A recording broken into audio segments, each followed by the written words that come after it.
Hello, Clark Chapin, and it looks like John Emmett and Matthias Collins down in South America. Greetings from Argentina, the Sunland. Here we go again. Dogzilla Monster up in Seattle and many others on here on, what is this, our fourth or fifth show on YouTube, Julie? I can't remember. Not to show my ignorance, but where in the heck is I think he means Weymouth, Clark Chapin. Okay, thank you all for joining us. This should be a fun and very interesting show. We'll be with you in just about 7 seconds. 6, 5, 4, 3, 2, 1.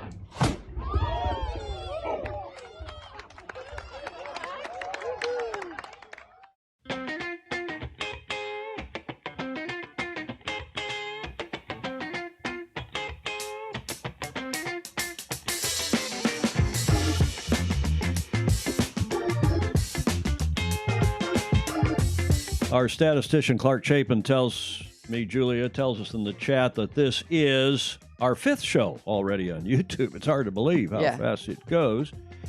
I'm your host, Tom Ehman, and of course with me here in Studio B at the Beach Street Yacht Club in beautiful San Francisco, where it really, truly is a nice day, Julia. It is. My co-host, Commodore of the Beach Street Yacht Club, the esteemed Julia Wedekind.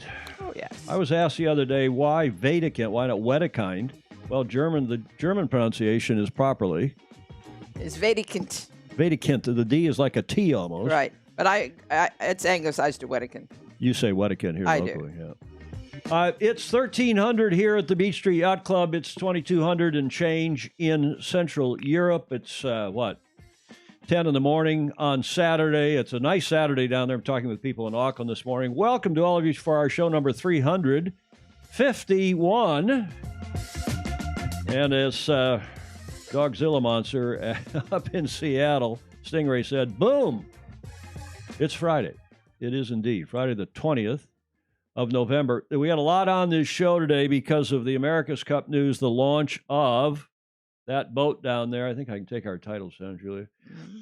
And we did celebrate on Tuesday our 350th show. Thank you to all of you who joined us. We're still sorting some things out on YouTube. The comments after the fact, we're still struggling with that, but it may be we simply have to get to 1,000 subs, as the kids say, subscribers here on YouTube. So we appreciate it that you push that button. Julie and I did have a bit of a celebration on Tuesday night. We went up gala party. Yeah, really. It was. We're now locked down here again in San Francisco, Julia. Yeah. Curfew, in fact. We have a curfew coming on tomorrow night, right? Right. Is that here in San Francisco or just in the surrounding counties? They just updated it. They did. On my way up here. So we're shut down as well, curfewed from 10 at night until 5 in the morning? Correct. Does that mean I can't come up to your apartment anymore and fix you a cocktail? Yeah, as long as nobody sees it. No, it excludes, you can go to the grocery store and you can have food delivered. But not between 10 and 5? Yes. You can? Yes. Oh. And you can take your dog for a walk. Between 10 and 5? Between 10 and 5. 22 and 05. But that's it. Well, it's again because we have gone, purple, I guess is the code here. They've got the 4 or 5 levels, but a lot of you are suffering the same thing.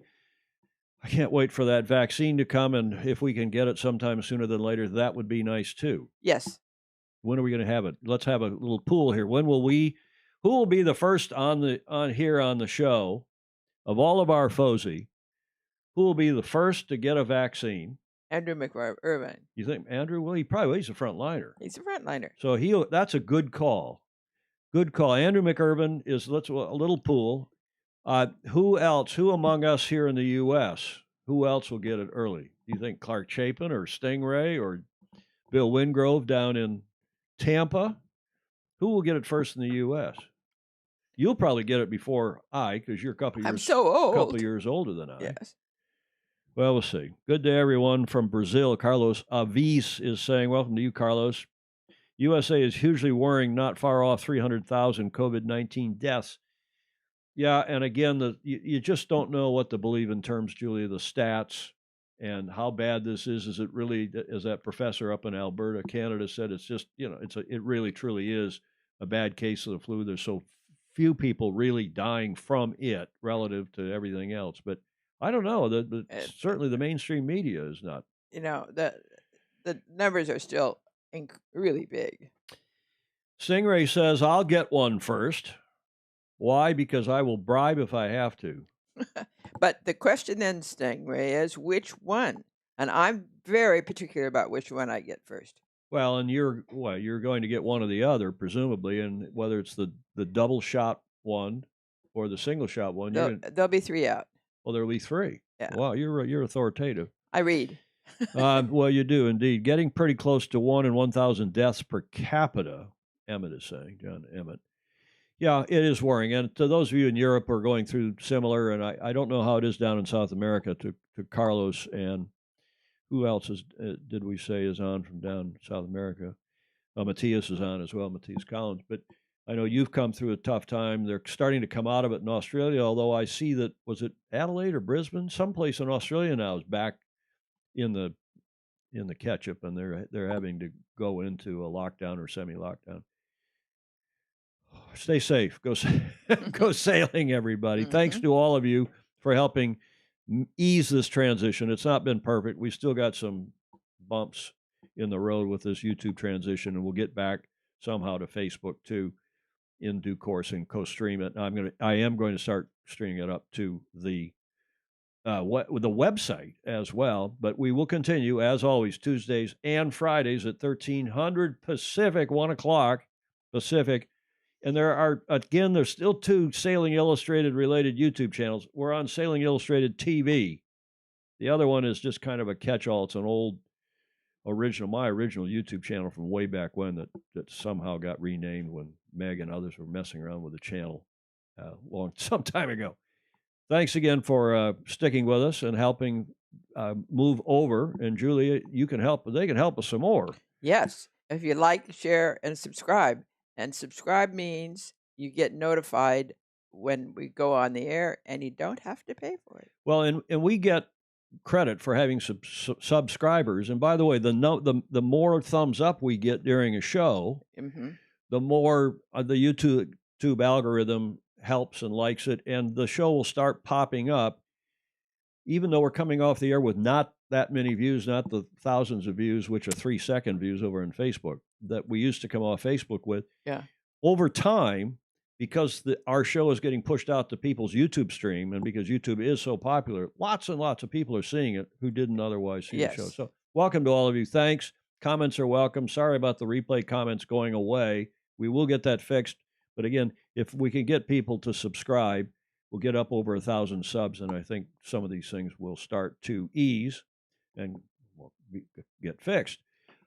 Support us, please. We need your support. Patreon.com/join/Sailing Illustrated. We do have the odd, not that they're odd, but we do have the occasional advertiser. In the meantime, your support via Patreon helps keep the bills paid, keeps us on the air, and we appreciate it very much. So does my landlady. Yes. Show 351, Julie. Any other comments before we get going here? There's a lot of news. Well, we'll go with the news, and we'll find other wonderful things. Matthias Collins, Sputnik was close to be mandatory in Argentina croutons. What's Sputnik mean? Does that mean a shutdown, or what does that mean, Matthias? Good evening from Athens. Hello, Marcus Fentner. He's found us on YouTube. Nice to see you on. Yeah. You've successfully pandered. Who's Fog Machine? Well, we have to pander, you know. How else do we stay on the air, right, Julia? Yeah. The Vendée Globe remains interesting. It's a good, tight race. As you know, that race started a week ago Sunday, so we're almost 2 weeks in. Day 12, as I counted. I'm counting last Sunday as the first day, and I think others are starting to do the same now. So some people are calling this day 13. Of course, in Europe, it's almost Saturday, so who knows? But I'm counting it as day 12. The Vendée Globe, of course, is single-handed round the world nonstop, south of the 3 main capes, Cape of Good Hope, Cape Lewin in Australia, and then back around Cape Horn and up back to the finish line in France. And it is arguably, with 33 boats and 6 of the 33 are women, it's a terrific race with a great entry list. And we've enjoyed following it already the 2 weeks that we have. This is a video that I really think you'll enjoy. It's just they're putting out, as I said on Tuesday, a fire hose of info, videos, and so on. Our job is to curate for you and bring what we think are the most interesting, the ones we think you will most like. And this is the daily update from yesterday. They haven't gotten today's out yet. Take some time to edit, put these up on YouTube. But have a look, enjoy.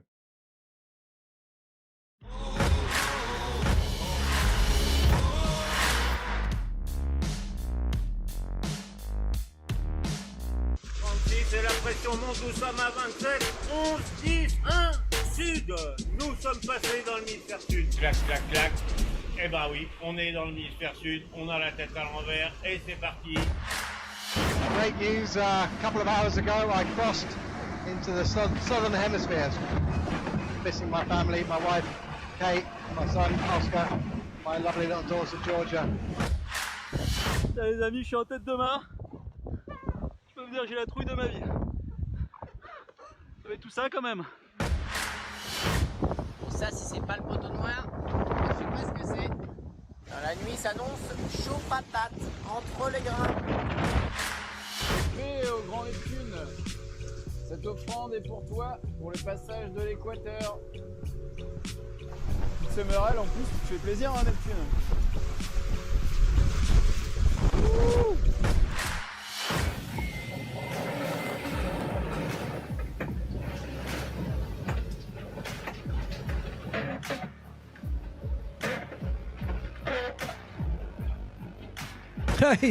He was in his underwear, Julie. En tout cas, je suis bien content d'être Why wouldn't you be? Why would? arrivé là et en deuxième position. C'est cool, je suis vraiment content. Il fait chaud, très très chaud. Et la chose qui me manque le plus, c'est une mozzarella di bufala du sud d'Italie.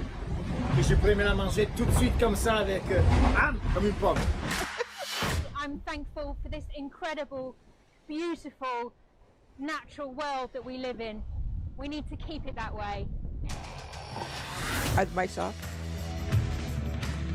No, they're on. The mics are on, Julie. Mics are on. How's your French? You took French. Actually, yeah. Actually, What was the guy saying when he was talking about gobbling something?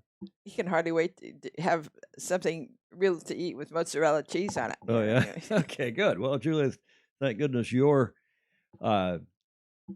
French is reasonably good, and we'll rely on that as we go forward. Here was the map. They redo this gets updated every 4 hours at 1700 UTC, which was just about 4 hours ago. I've got the latest one here also on the laptop in a sec.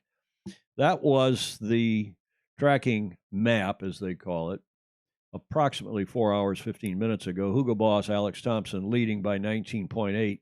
I beg your pardon. 12. No, 12.9. by 12.9. Thank you, Julia. Over Thomas Royant, who's 12 and change behind. And the top three boats are truly launched, as you can see.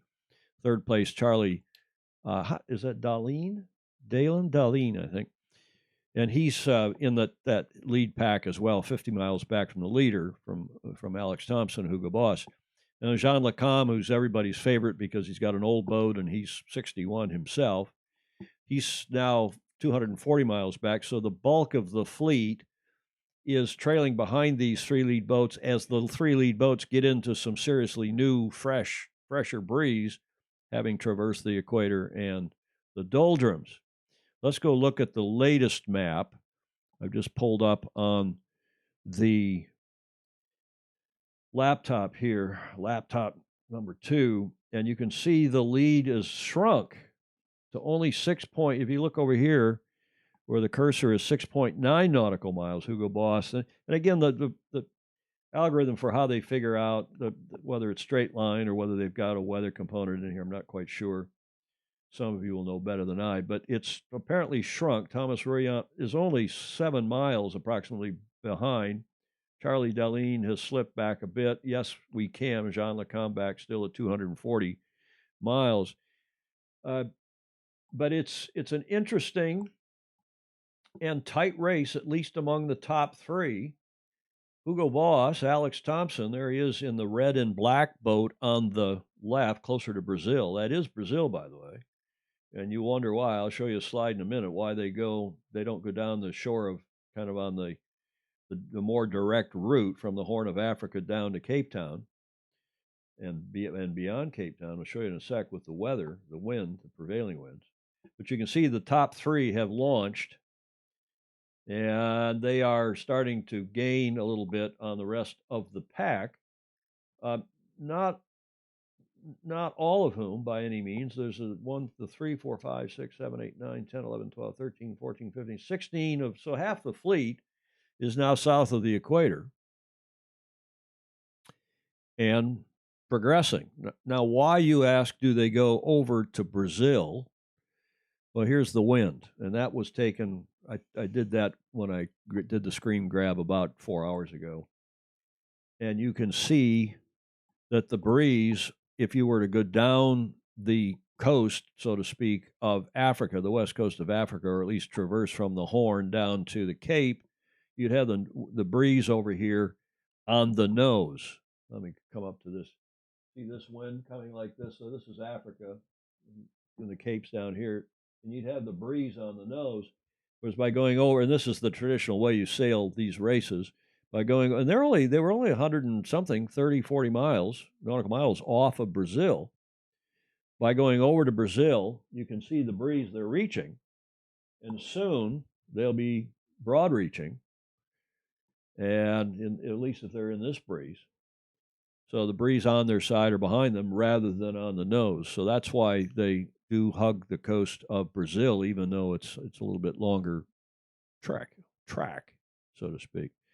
This is the official word from a few hours ago, racing at the latitude from the organizers, racing at the latitude of Salvador de Bahia, Brazil this morning. British skipper Alex Thompson, leader of the Vendée Globe, today emphasized that he feels under no pressure from his nearest two French rivals, Thomas Rouillant, linked out, and Charlie Dalin in Apivia, who have both cut miles from his lead since their exit from the doldrums 3 days ago. The top trio are each trying to plot their best route down to route.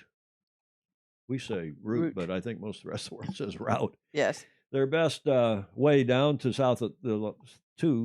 South Atlantic to catch a fast-moving low-pressure system and the strong favorable winds, which would catapult them eastwards into the Southern Ocean. While the weather situation for them is very enticing right now, offering a fast slide down the face of a cold front, at the bottom of the ride there is a potentially lethal transition zone which might evolve into a period of very light winds.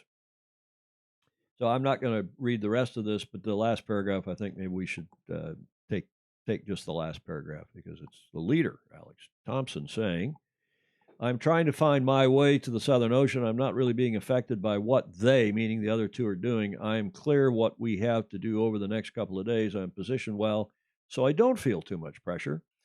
I don't feel under pressure. Speaking of Alex, here is the latest video off his boat. And this guy is such an attractive personality and character and great for our sport. And listen to what he's talking about today in the middle of the South Atlantic as he's racing single-handed around the world.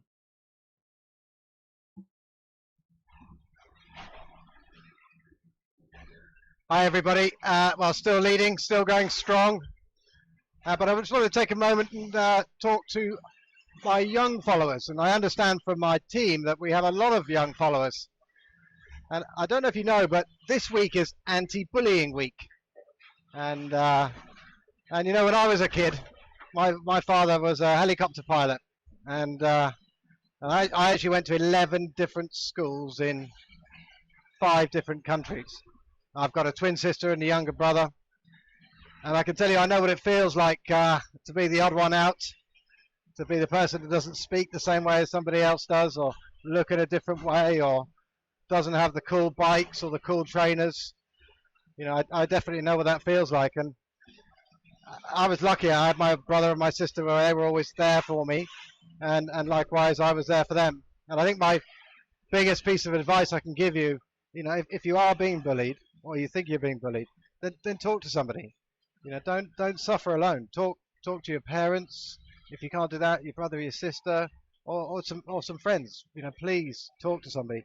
And if you see bullying happening, tell somebody. You know, or tell the person that is being bullied, that you've seen it, you've taken notice, and you know, just that little bit of sharing can go a long way. Anyway, thanks for watching, thanks for following, and keep the messages coming. It really keeps my spirits high and keeps me motivated. Cheers, bye. Now, wasn't that nice, Julia? It was. I mean, this guy, as I said, is such an attractive personality. Great. No wonder Hugo Boss sticks with him year in and year out. Nice message. Not at all what I was expecting when I turned that on and started looking through the videos today. I guess it is International or World Children's Week or month or something. So maybe this is connected in with that. Yeah, but it is hard on kids, and it's they don't get a chance really to stick up for themselves. Were you bullied as a kid? No.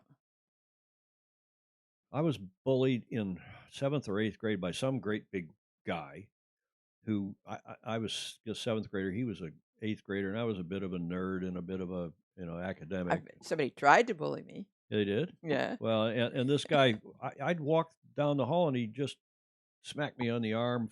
Just no big deal. Yeah. The typical stuff, knock your books out of your hands or something. And finally I turned around and said, "Hey, Mark, what the fudge? What's going on?" Yeah. And he said, "Well, I just feel like picking on you. And you don't talk to me." And so a counselor saw it one day and hauled us both into the counselor's office and said, "Hey, what's the problem here?" And he said, "I don't know. I just don't like the guy." He said, "We'll start liking him." And you know what? It ended.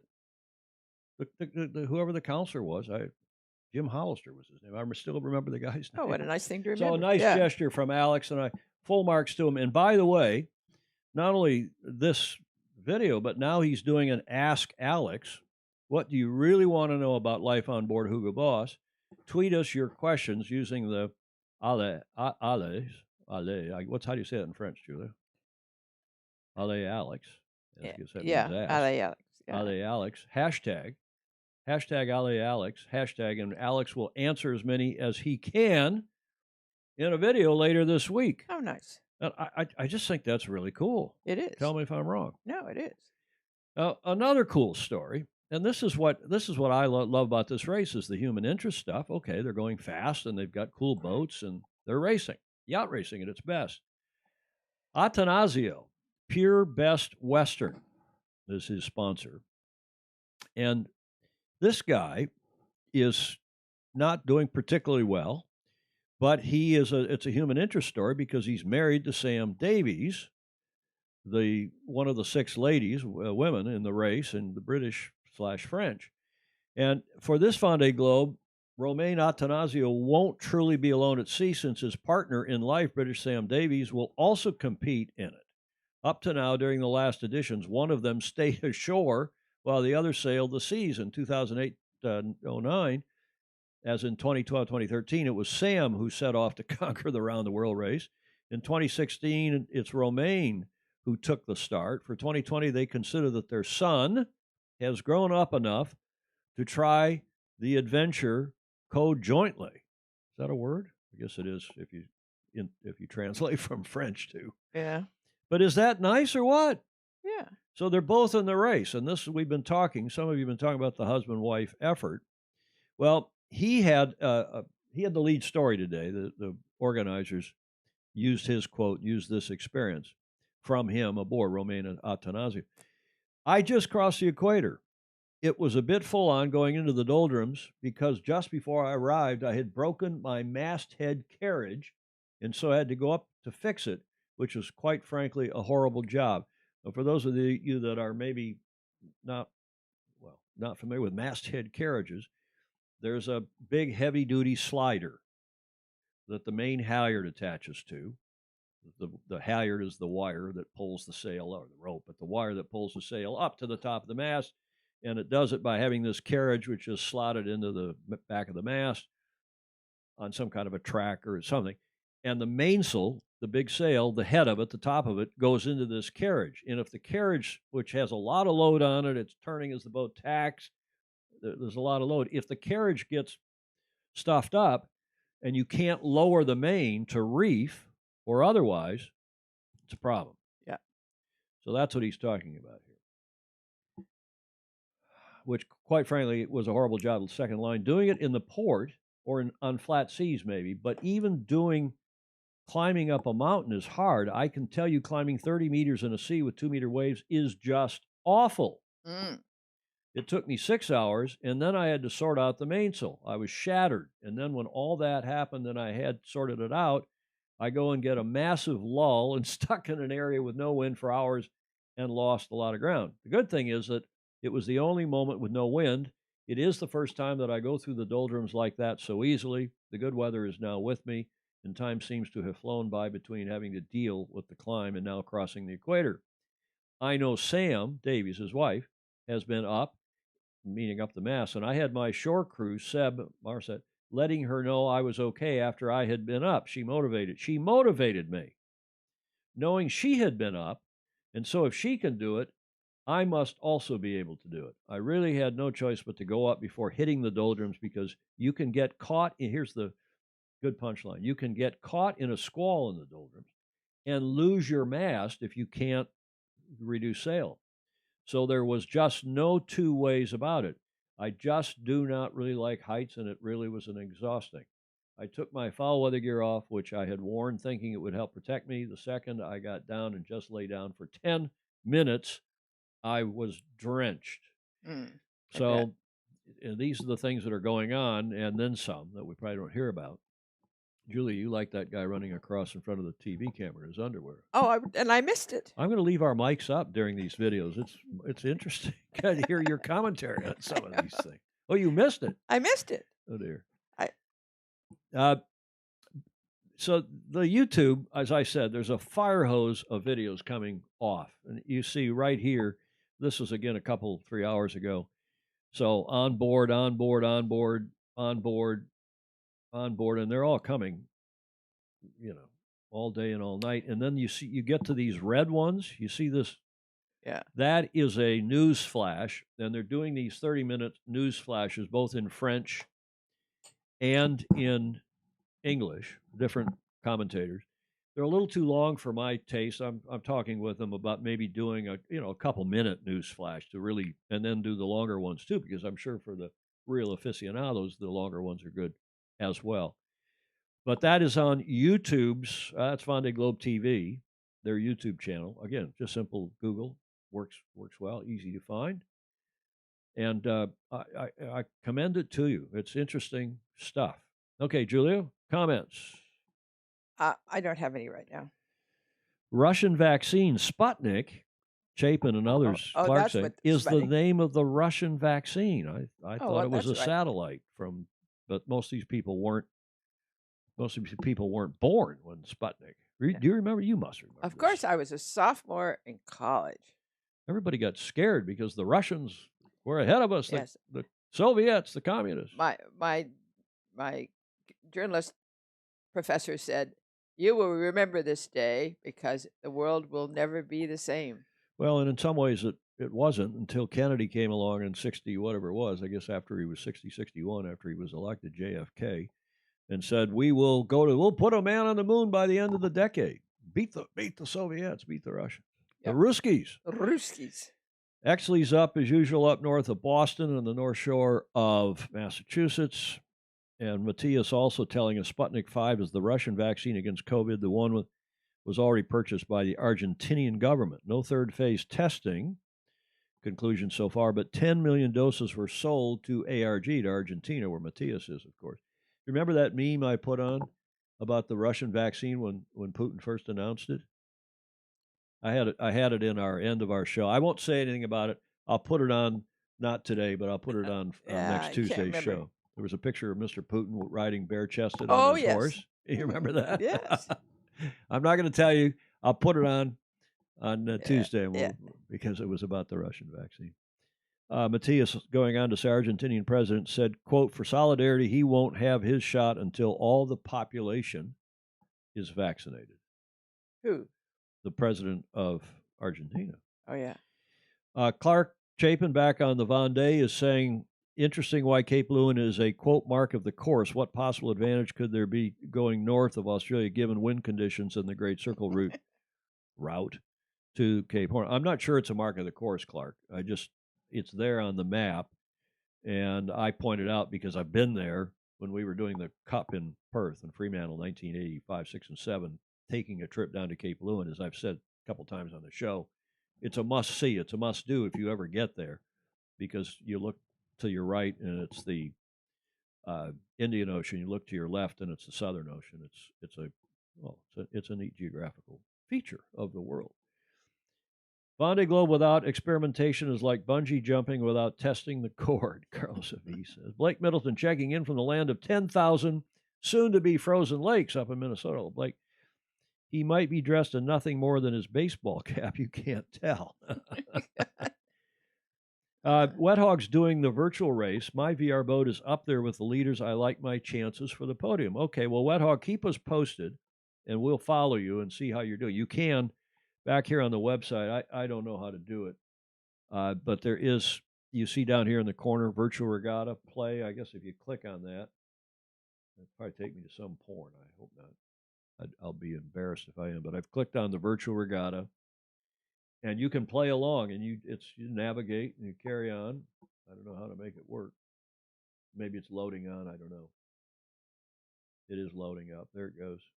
You have been disconnected. Reconnection.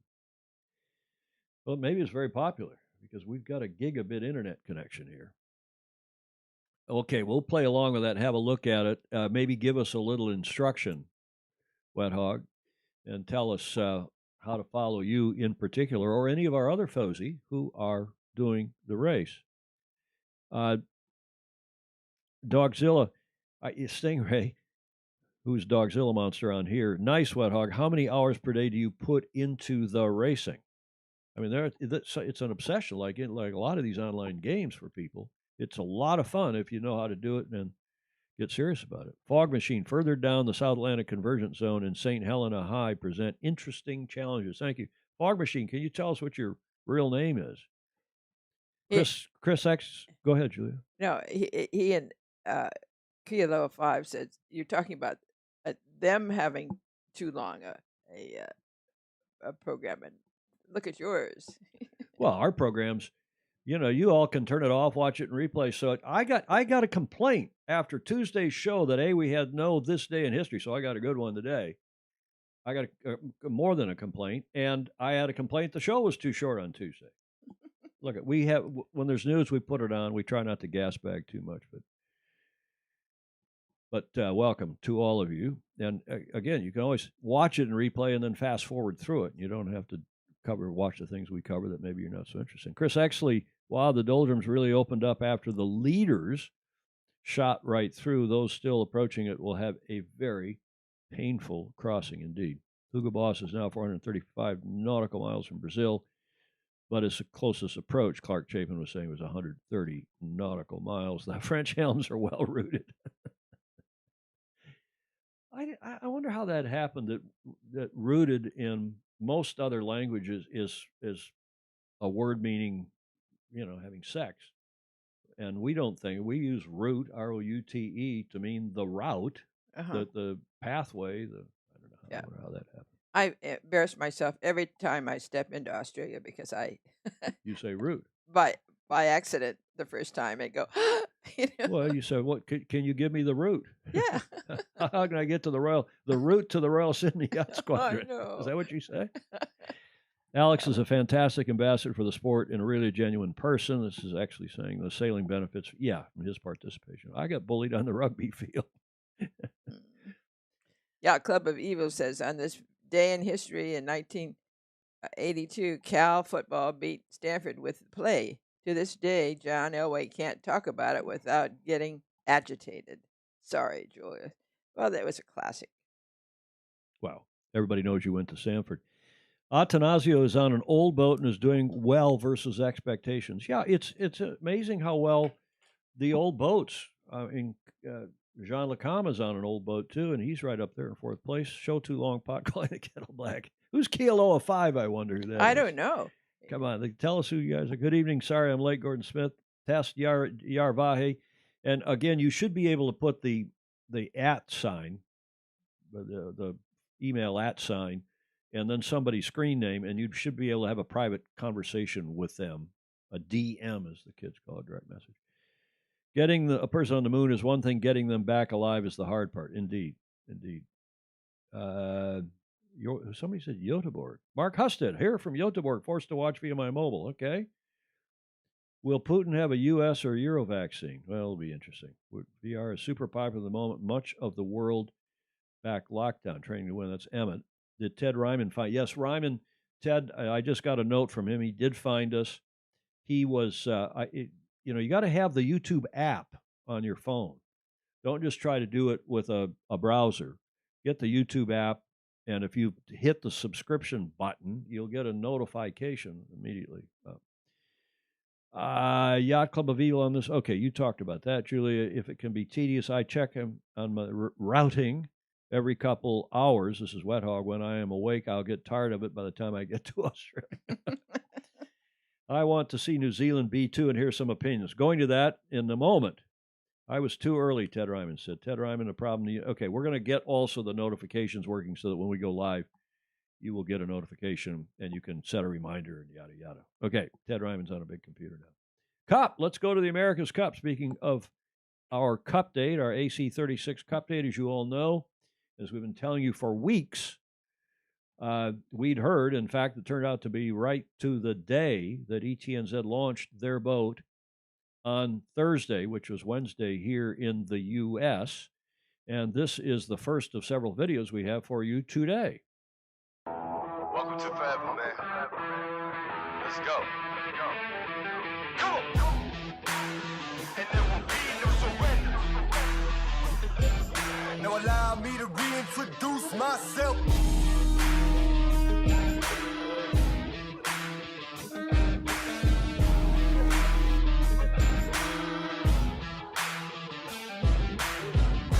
We're super excited to get out there. It's something we haven't sailed for 5 weeks now in these boats, and we're watching all the challenges buzzing around the harbour. So it's cool to get the boat in the water and get a launch, but really we're all just keen to see how she does tomorrow.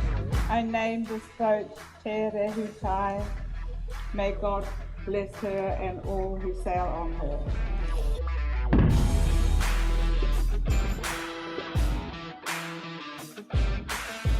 This boat is so different. Look at the bow. Look at the hidden deck. I think anybody who saw that coming out on the hook would have been just blown away. I mean, that is hard to imagine. This launching of this boat, not only is it a time switch where we run this place 24 hours a day, hopefully it's also a mental switch at this time as well. The hairs on the back of your neck stand up, when this thing goes in the water, and it's a super exciting time. I just can't wait to get out there. I agree with PJ and with Michael Fay, Sir Michael Fay. You couldn't have imagined what this boat looks like. When it came out, and I started getting pictures from friends and FOSI down in Auckland, I was astonished to see the boat looking more like Ben Ainsley's boat than like either ETNZ's B1 or B1.5, their training boat. So we're going to have a look now at some of those shapes and comment. And by the way, I'll tell you formally in a moment, Britt Ward is coming on Tuesday. Right. With detailed analysis. He was actually, he would have come on today. I said, look, take the weekend and really let's be thorough and commit Tuesday's show to this. So we'll have a look. But here's another video. This is the formal team video now that was put out after the fact. Have a look.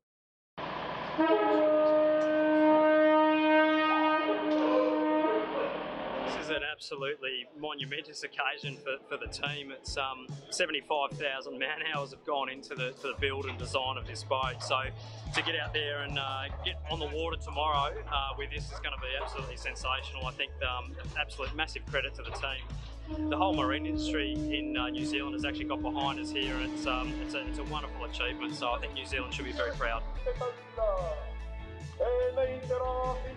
I named this boat Te Regatta. May God bless her and all who sail on her. Yeah, really exciting night to have just launched Te Regatta, our race boat that we're going to put on the start line March 6th next year. So much work's gone into this boat, many hours. Absolutely thrilled with tonight, but looking forward to getting it on the water now. Really looks like it's going to be fast. You think so? Yeah. It is looking interesting, and you don't. As somebody said to me this morning, as I was preparing this show, you don't see many fish or airplanes with hard chines like this boat has. Mm-hmm. And by chines, those of you who know yachts and yacht design, it's a hard edge, like you see here, particularly in the back end. But I just assume they don't think the back end is going to be much in the water. So that's aerodynamic treatment, I guess, in the back, but we'll know more from Britt Ward on Tuesday. That was the first picture I saw, and I was frankly amazed at, again, how much it looks, at least the back end, like Ineos Team UK's B1. Okay, this part, let me go back here. This part is tapered down. It doesn't have that. What were those cars back in the 50s and 60s, Julia, that had the big full-on tail fins all the way back? Yeah. These are a little more tapered here in the back. But this very flat space with the skeg, there's no bustle like you saw on the Ineos boat, but a skeg going all the way back like you've seen now on the others. Mm. And then this bulbous thing like Ben's bulge here on the bottom. So it almost, as somebody said, I was listening to the Italian guys this morning in their video, De Albertis and his sidekick. They're I would have run the video, but it's a little hard to understand their audio sometimes. And I'll get Vittorio on here, Vittorio De Albertis. He's got a good YouTube channel, and he's doing a lot of good, interesting things. And I'm sure for Italians, when he does it in Italian, it's even that much better. But he said it's almost like these ETNZ designers took the various interesting parts of different boats, like New York Yacht Club's American Magic's bow. We'll see here in a second. It does look like the bow treatment, kind of this scoop treatment, is akin to Luna Rossa, but also to more particularly to American Magic. Now, specifically, the name this boat, as you will have heard, is Te Rehutai. I'm not quite sure where the accento is. The short version, I'm told, of in the Maori, Rehutai, is sea spray. The team issued this in their press release, saying that it means where the essence of ocean invigorates and energizes our strength and determination. Aha. Now, that's good, isn't it? That's very good. So sea spray is what I'm told is the common meaning. But the team were given three different options, I believe, some number of options. I believe three I saw in a video. And they chose this one as being the most relevant. And, of course, the Maori elders, Maori language have been used for the other names of the other two boats, too, which meant, one meant the dolphin and one meant the hawk. Mm-hmm. But this is apparently sea spray. So it's not an animal this time. It is literally where the essence of the ocean invigorates and energizes our strength and determination. Well, I was thinking I'd just love to see an underwater diagram of the stand by for Tuesday. Oh, you're gonna Britt's fully into it. Britt Ward. Ooh. We're gonna see some cool stuff. And here's some other pictures that I started to see when they were launching on their Thursday, our Wednesday. And look at this big thing down the middle of the boat, this keelson, as some of you have been calling it. Mm-hmm. And it's flat-ish on the bottom, not as flat and wide as Ben's is. There's the bow that looks actually quite similar to New York's bow, to American Magic, to my eye and others. And it almost looks like here the addition of a pretty, like Luna Rossa did, that little extra added skeg, bow skeg, whatever we're going to call it. So that was interesting, an interesting feature. The foils, at least, okay, you can never tell because they launch with tell me what foils. These could be old foils, these could be new foils, they could be but they're pretty straight. They've all got the little tip. Oops, let me turn this on. They're pretty straight. They've all got the little tiplets on them. And we'll talk with Britt about that some more as well. But look at this shape. Mm. And there again, you've got the flattish. This is, I guess, we're going to call this not Ben's bulge, but it's this keelson. It almost looks torpedo-like, right down the center line. And again, the experts are all saying it's end plating to keep and I've started to see that now showing up in press releases on videos, and we've been saying that for literally for weeks, months maybe. It's to keep the air, simply put, from the high pressure side of the boat. If this is the windward side, keep this down near the water and keep the wind from the high pressure side escaping over to the low pressure side to, in effect, make the hull, this is a bit of an oversimplification, but a little bit larger effective sail area. And it's also these shapes are, I'm told, preliminarily at least, to help with the air cushion under the boat, keep it right down against the water and providing some lift from that air funneling under the hull. Yep. So that the foils then don't have to be as large, because the larger the foils, for more lift on the foils, the more drag as well, and the slower they'll be. It's very complicated.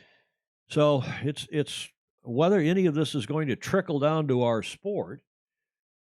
Oh, I bet it does. Well, man, this is not like a Cunningham hole, or it's not like Dacron sails.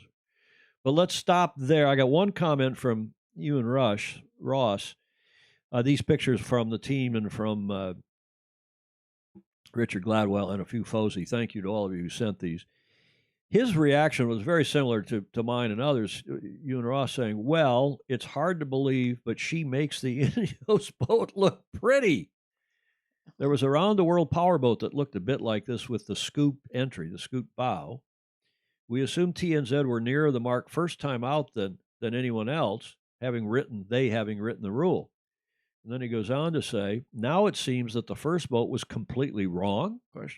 So much for the expectation of a subtle evolution. Still, the Kiwis must be confident in this radical shape, as they have mothballed the first one.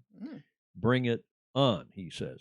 Now remember, new classes, when there was the new IACC class in 92, remember how wide those boats all looked like aircraft carriers, the first go-around.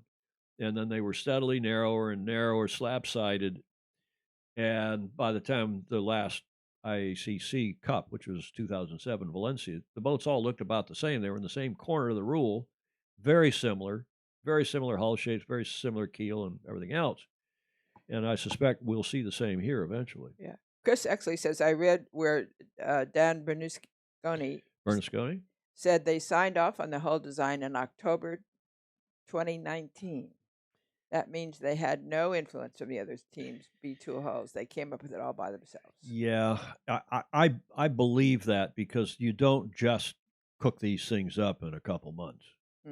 But whether they actually signed off on it that long ago, I'm sure there could have been some B1 influence, as I'm sure there were B1 influence on all of the teams going to their B2s based on what they saw in the other team's B1s. You can make changes, subtle though they may be. Okay, Julio, what else? Clark, what are the thingies on the trailing side of the foil arms? Thingles on the trailing flaps, right? We'll talk. Well, again, let's keep those super technical questions to Britt Ward and others on Tuesday. But let's see what you all think. There's a lot of interest, and you guys are all so clued in here. Okay. I'll have to get the mobile workstation out on Tuesday. It says, what's the thingies? Mark Husted, it doesn't look like the direct comment is working either, because he's put out Dog Zillimon. It's very cool look underneath on the skeg. There's a very small fin with a peg coming out of it. I have a pic. They need to give the guy who was drinking ocean spray on his skateboard to Fleetwood Mac a ride. That's clever. All the lead designers must drink at the same pub, or maybe their IT guys do. Looks fast, almost a trimaran shape. I don't know about saying. Grant's Grundle. Yeah, there we go. Okay, is that what we're going to call this? I got to back that up. Grant's Grundle. Do we know what a grundle is? Well, I do. Do you know what a grundle tear is? No. You know what your grundle is? No. Have Wet Hog explain it. I'm not going to say it because you will give me a finger waving like Okay. that. Grant's grundle. Wet Hog, that's a grundle. I'll look it up. The grundle is your crotch from kind of your your taint and back. That's Really? your grundle, yes. And you can have a grundle tear as if somebody grabs your underwear in the back in junior high school gym class and pulls it up and gives you a grundle tear. Ah. Tears your underwear against your grundle. Right? Wet Hog, did I get that more or less right? I haven't used that expression. My sisters and brothers all like that expression. Turbo tubes on the hull. The various bulges, maybe they will trickle down to other yacht. Yeah, right. Go Kiwis. October 2019, over a year ago. Yeah, I'm a little suspicious of that too, John Emmett. Go Ben. It's all about aero. Reducing drag is paramount to achieving high speed. Jody Shields is saying that is for sure true. You want to splash down and you want to be able to launch in light air and the 6.5 knot minimum. We've seen these boats now with their big jibs up, with their code zeros up, foiling in that lightish, in that 6.5, 7 knots of breeze. So I think you're going to see these boats foiling in that downrange condition. Looks like they're trying to spin a vortex out of the windward side at the aft to reduce air pressure, very like the side pods and rear diffuser of an F1 car. So talking about this back here, and maybe, who knows? Who knows? Interesting. Will the bulges trickle down like IOR Mark III? Those fog machines is clever. The paint livery artist, was he on LSD? Love it. Kind of ugly. James Bland says, any team would not have put their big secrets into their B1, hence all the big toys are coming out now. Tony Veal, very good point. Very good point indeed. Tom, check your WhatsApp. I sent you the same I shared with Jody earlier today. Okay, Mark, thank you for that. Wedgie. Yeah, well, Wedgie's a little different. Jody Shields, regarding the arrow, I think you are correct. Hope they are not ignoring the time they will inevitably spend in the water. Okay, Gordon Smith saying to Jody. Grant's grundle, excellently done. I like the bow throws the water. When you see the boat sailing, it's not ugly at all, as I'm sure you will see when you play some of the videos from yesterday, Phil Gleason. Thanks, Phil. If you are in the water, you are not going to win. Simple as that. Oh, that's probably true. Exactly right. Again, a couple of you are making points about hard chines, like the Star or the Snipe or the Y-Fly or some other classes that have hard chines. You wouldn't normally design a boat, I don't think, with a hard chine. Okay, there are obviously some exceptions depending upon the rating rules. But the reason those boats, the Snipe and the Lightning and the Star boat, for example, have hard chines is because those boats were built in wood originally, and they were built in people's garages. And it's a hell of a lot easier to build a boat with a chine than it is to build, a rounded hull, a cold molded hull in wood, or have to do a fiberglass tool mold. So we'll carry on here. We've done those comments, and now, yes, we have a couple of videos because very impressively, they went sailing. They splashed the boat, and the next day, they went sailing, and the boat looked pretty darn good. In fact, the boat looked amazingly good right out of the box. Here's one of two first day sailing videos we have for you. Just on you. Good luck, boys. Have a good day. Yeah, there's a lot of excitement around on the dock, and I've had the boys on shore. They've been going stir crazy. They want the water, they want to get out, and they're back in their own territory now, so I'm sure they'll be relieved that they're not getting me barking at them every day. Yeah, absolutely fizzing. The lads have put in a massive effort, and we get to reap the benefits and hopefully do it justice.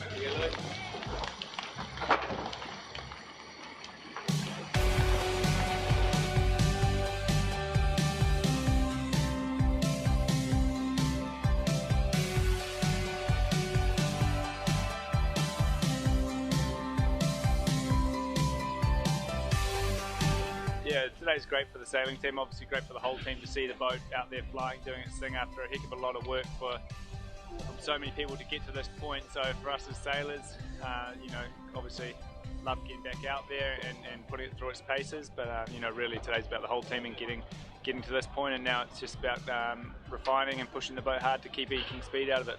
Probably exceeded our expectations a little bit, you know, to be able to go out and do some nice manoeuvres and a good bit of breeze, and you know, the boat felt really nice, which is you know, exactly what we're after. So you know, we're pretty happy with day one, but you know, we've got a lot of hard work ahead.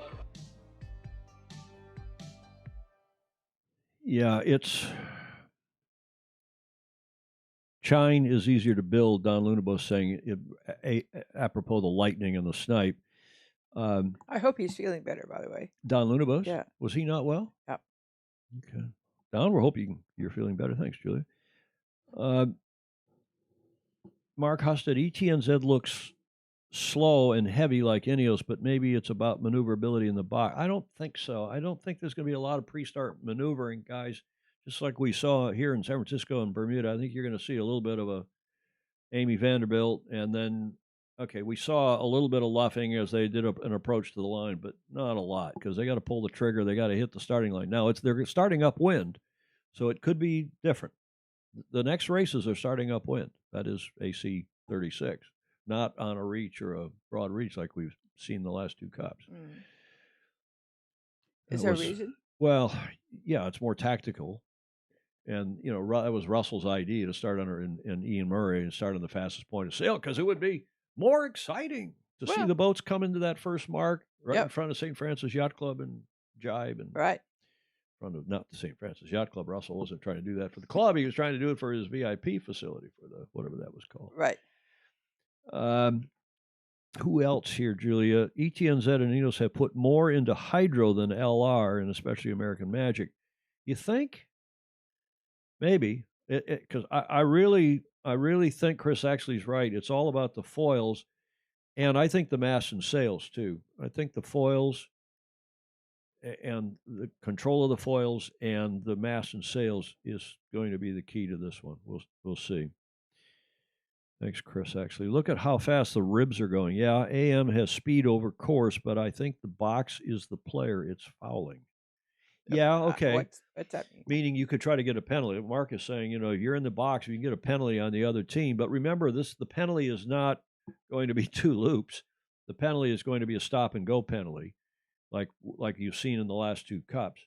So they're going to still try to keep this racing, I think, fairly close with a stop and go penalty, not with, you know, putting them miles behind right out of the start. But we shall see. Okay, now I'm going to, before I play the next video, we've got more videos. I'm going to switch over here to and I'm going to try to do this. This is this little appendage that Mark Husted is talking about. He sent this to me just now via WhatsApp.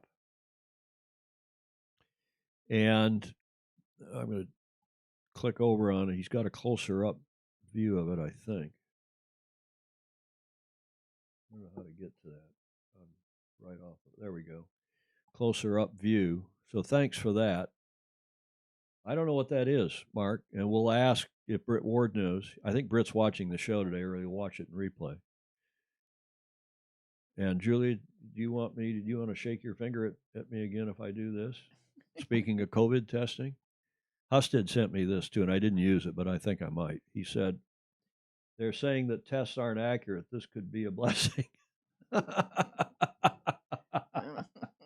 Okay. Thanks, Mark. Oh. I don't know when he sent that to me. I just noticed it on his WhatsApp pictures. Do you think that's Croutonic? Oh, yes. It's awful, isn't it? You look at the skeg and it joints. Well, I thought that was apropos what he's talking about.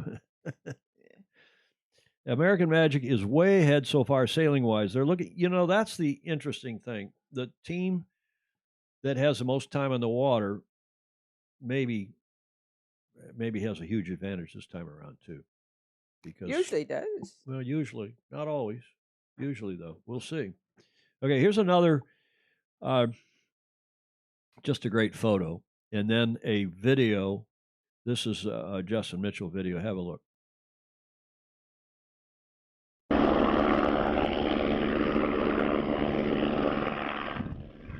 Fairly long video, but I'm going to play the whole thing because it's so interesting. Crash down in attack. I guess we can do without the helicopter noise, right? Yeah, I was going to say that But as several of you said, look at how fast the chase boats are going. And you wonder why these chase boats have got 4 engines of, I don't know if they're 200 horse engines or what, but there's a lot of horsepower on the backs of these chase boats. Because the speed of the boat's a bit deceiving. You see the flat fins, flat foils. Yeah. And you'll see here they've got a bit of a bulb nose to them too, torpedo nose, and the little tiplets that are tipped up. And then some, I think the aerodynamicists would call fences, Clark Chapin, there on the foils. You can see them now more clearly.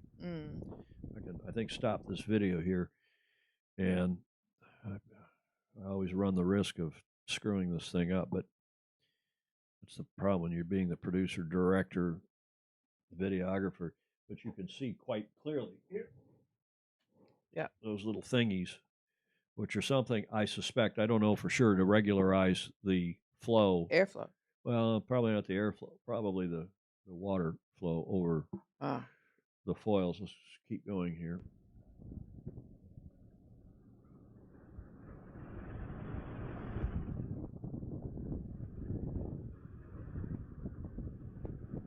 It is thrilling to see what kinds of things are coming up. Let's talk about one other thing. Well, it is. It's fantastic. Now, you see the deck treatment has evolved, and you see this curvature here. And you see the foot of the mainsail, that's the bottom. For those of you who are not necessarily, the bottom of the sail is called the foot. And it's shaped precisely to that deck. You're not going to be able to do a lot of, there's no boom. They've gone boomless. And the crew is not going to move from side to side. They're down. The cockpits, you see, they're wider. And they're hunched down obviously for aerodynamic treatment. And the word continues to be that they're going to steer from both sides of the boat. They're going to have co-skippers because you're not going to be jumping from side to side. And if you need to see what's going on down to leeward, can't see through the sails. Let's keep running this. You will turn the helming duties over to your... How do you do that? Well, there'll be somebody over on the other side. See, now they just tacked. And see the guy grabbed he threw off a sheet, a rope. Yeah. And now he's driving, I think, from the wind. Oh, he did come around. I beg your pardon. Look at that. They've come around the back of the boom, back of that bottom, which is really more by way of a batten than a boom. Look at that. You learned something new. So they're not co-helming, at least on ETNZ. See that? Yep. That's almost worth going back to look at again.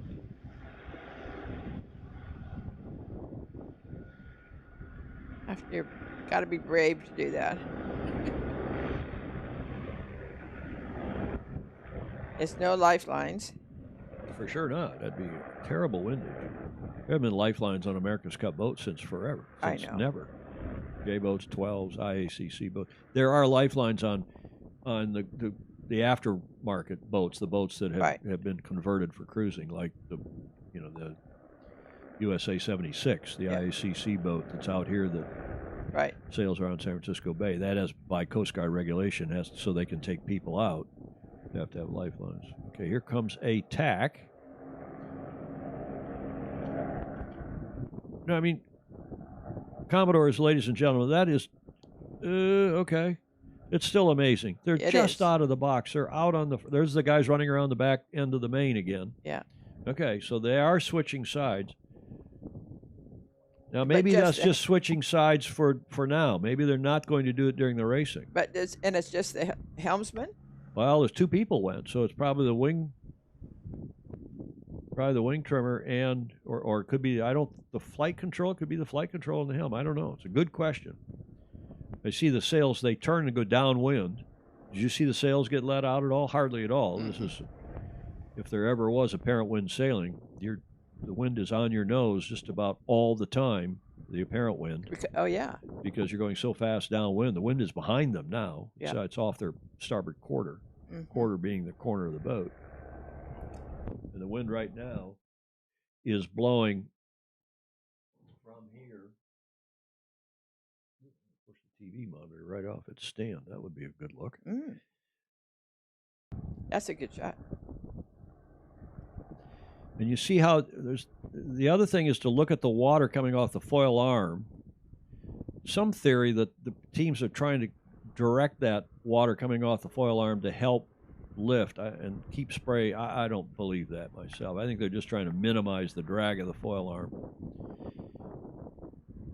And it's starting to look like there's some self-regulation there because of the shape of the foils and the foil arm. Well, the foil arms are fixed. But if you had, I mean, I am completely amazed at how good New York was when they came out of the box, how good these guys have been coming out of the box. The other teams have had some load testing and some struggles. See the little tiplet of the wing of the foil coming out of the water? Yeah, we've seen that before. And that's a treatment, too. That's purposeful. Turn that bloody helicopter down. He's trying to keep it straight up and down or heel slightly to windward. Keeping it fairly. They're not as low to the water, I think, as they would like. Here comes a jibe. I mean, bloody impressive. Now, is this better? There comes one person around. There comes a second person around. Yeah. And then see that other person then goes back. One of the people who was on the old leeward side, now the windward side, runs around the back end as well.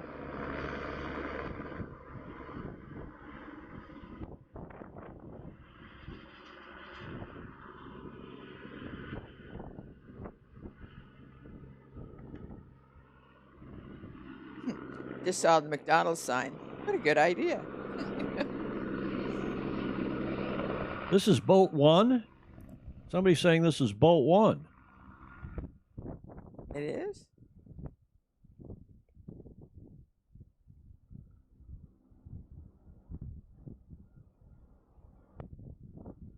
I got to go look at that YouTube channel then. Yep, wrong boat.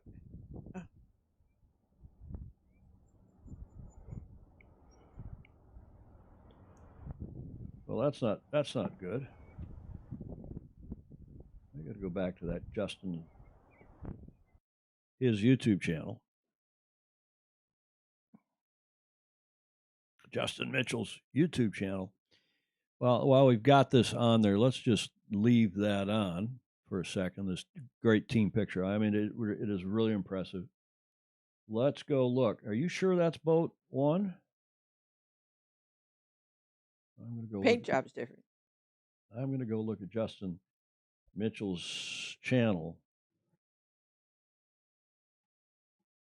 See, I'm on our YouTube channel. I can see we're live right now, which is good. Let's go to Justin Mitchell.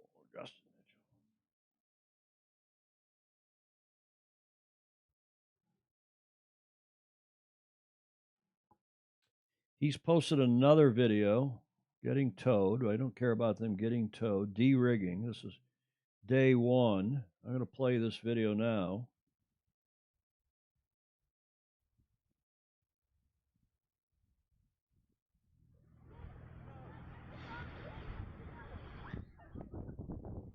Tony Beale says it appears the boat is leaning forward slightly, like the hot moths do. Yeah, they all sail. They like to sail bow down. No gray on the hull.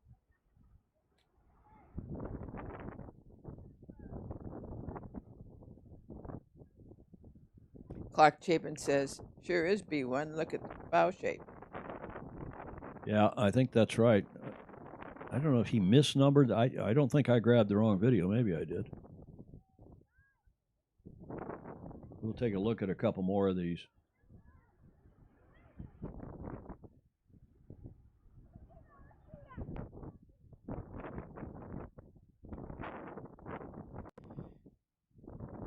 Emmett saying during COVID-19 times, NZL is probably the most suitable country to host the AC. So great to see people crowded together for a photo. Indeed. The Seattle Seahawks are 90% black. We love and applaud them too, Dogzilla is saying. Yeah, we'll come back to that picture. Sailing Anarchy had a pretty crude things to say about that team photo. I just think having stood in those photos before with teams at this stage in a campaign, it's just an amazing achievement.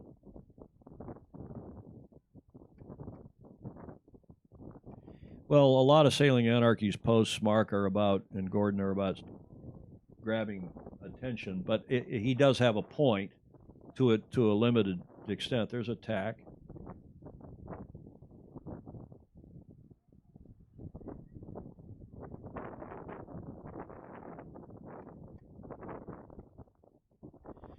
Okay, let me escape out of that. We'll see if how much longer that goes on. It's almost done. Another 30. Clark Chapin says that's B2. That's B2 yeah, I think that's for sure. And I'm sorry that other one was B1.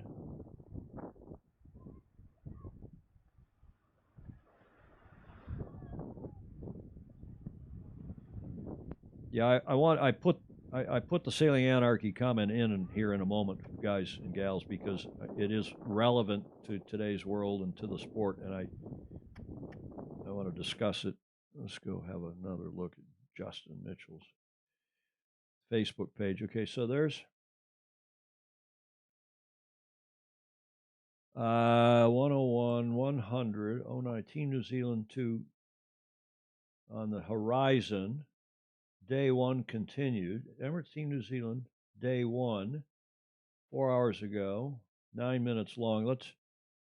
Team New Zealand first sail. Let's go have a look at that one. Thought that's what I grabbed, but maybe not. Obviously, it's okay. Justin Mitchell again, who's become at least a virtual friend. We appreciate him taking all these videos. There's another guy down there too, the so-called what is it called? New Zealand Travel. New Zealand. Yeah. That's not Air New Zealand Travel, but it's something like that. Travel NZ, yeah, thank you. Travel NZ, but it's something different than that, Stingray.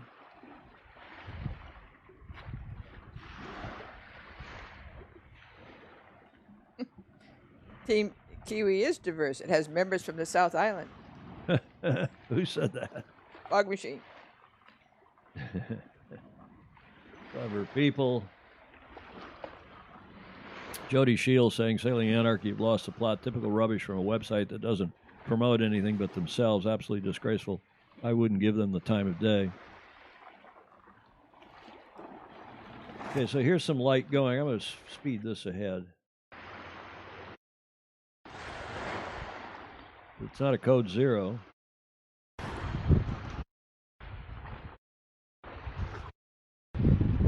Okay. Well, thanks for all that. I go back to this picture and turn down that audio. We don't need that. Yeah, I just think it's an amazing achievement by these guys, whether or not they're all white and whether there's only one girl in there, one woman. That took comment from Sailing Anarchy, and I was sad to see this on their front page. I mean, it is a point. We're likely to see nearly the same thing with the other 3, or is it 2? Well, 3 America's Cup teams. But for Christ's sakes, it's not possible to have less people of color on this massive team. Okay, so I don't know Mr. Tempesta very well. I'm not going to read the rest of that. But it was, it's social commentary. He is a very progressive, very liberal-minded chap, as Harry Anderson, the late great Harry Anderson, might have said. And that did appear on the front page today of Sailing Anarchy, making the point, which several of you, in fairness, have made, that the sport is pretty white, continues to be pretty white. We made the point on here many times that we do need to diversify the sport if we expect it to grow beyond our current kind of clubby atmosphere nature. So, I respect the point. I don't like the way he makes the point. I agree with you. He's probably doing it for the shock value, but it is something that we need to think about and talk about. And as I said, Julie, we do talk about it on here, but that's not the point. The point is that my point is let's do cover that. Let's do discuss it. But bravo Zulu to the entire team for pulling this off. Now, people are saying, well, they're late. What are you going to do? They're late. Well, remember, they don't have to race in anger until March 6th. They can fudge their way through this regatta. And by the way, I've got news on their payment of their fee. But they came late to San Francisco and won it. They did. Well, not San Francisco, to Bermuda. They came late to Bermuda and won it. That's right. It's a good point. Okay, so I'm very impressed with what they've achieved here, and we'll see how their boat is. Who knows? The boat may be dog slow, and it may not be. But I think time on the water that New York has had, that Terry Hutchinson and co have had, is going to serve them very well indeed. Now, here's another video that I think you will enjoy. Have a look. This is an Ineos video.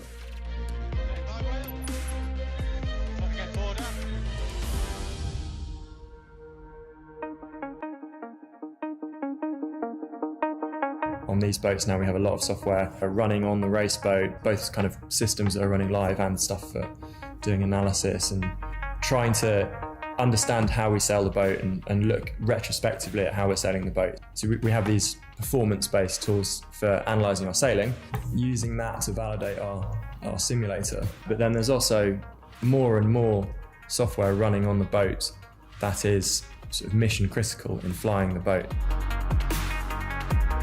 Everything from a wind sensor, which is obvious and easy to understand, or a heart rate monitor, or a cadence sensor on a pedestal, cadence sensor in a winch, on a drivetrain. There's these kind of things that are quite easy to picture.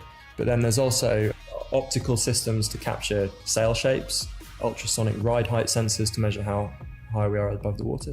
So the data on its own is quite hard to interpret, and we're recording literally like 1 billion data points in a day.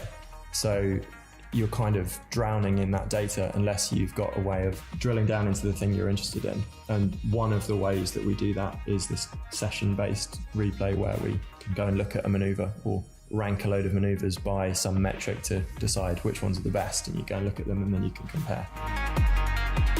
So this is our kind of video data viewer, and we can jump to any point in the day, see the notes from the day sailing, choose a number of variables we want to look at. I think we're up to 6,800 individual sort of data channels that we're logging on the boat. So it's more and more software is becoming a critical part of keeping the boat sailing. Mics are up. Dogzilla says... Dogzilla, Stingray. Stingray. Sail Rocket did it to break through some of the cavitation barrier. Yeah, he's talking about, I think, those fences, those little gadgets on the... Yeah. And Clark Chapin says, as we used to say at General Motors, I know we're late, but this is the earliest we've ever been late.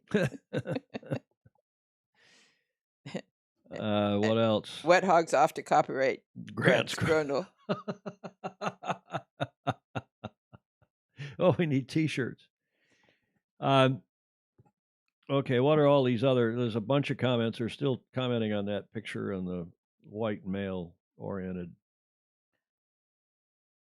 Go ahead, Julia. So they all are equalizing pressure flow over the foils by breaking the surface. Yeah, there's something going on. A big deal is how all the teams are tipping their foils to the surface now. That's new. Too male, too pale. Kid duty calls. Have a great weekend, everybody. Thanks, Wet Hog. As far as I know, Sailing Anarchy Fog Machine is saying has close to 0 female participants. It also revels in photos of near naked women. Scott Tempest is a hypocrite of the first order. Okay. Everybody here is entitled to their opinion. We welcome your opinions, everyone's opinions.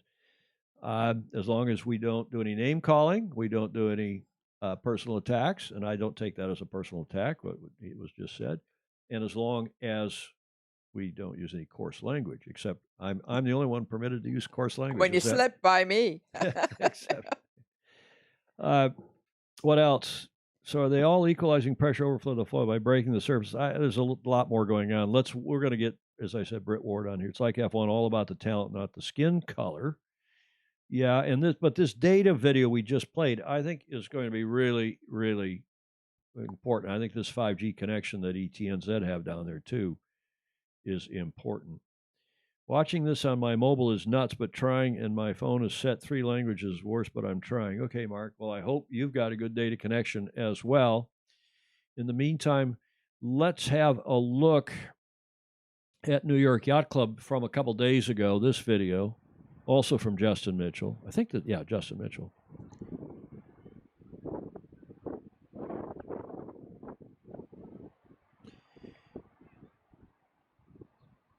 Now, this is the first video anybody has seen with New York's smaller mainsail. They're out in a lot of breeze. Got a smallish jib on. I don't know if that's their absolute smallest. Hello, Warren Chaucer, who's just joined us. Nose from down. Brisbane. Yeah, nose down, and the boat right down close to the water. But look at the mainsail here. You see on that looks like they've cut down the trailing edge of the mainsail, and the battens are poking out because we think they've cut down the trailing edge of the main to make for a smaller mainsail for this breezy condition. How about what's happening at the bottom of the mainsail? Do they have a boom? I think they have a boom. Yes, they do. You can see it sticking out there in the clew. But there's air coming underneath it. Well, that's right. How they're dealing with the end plate of effect for the main is a good question, Julia. A lot of breeze.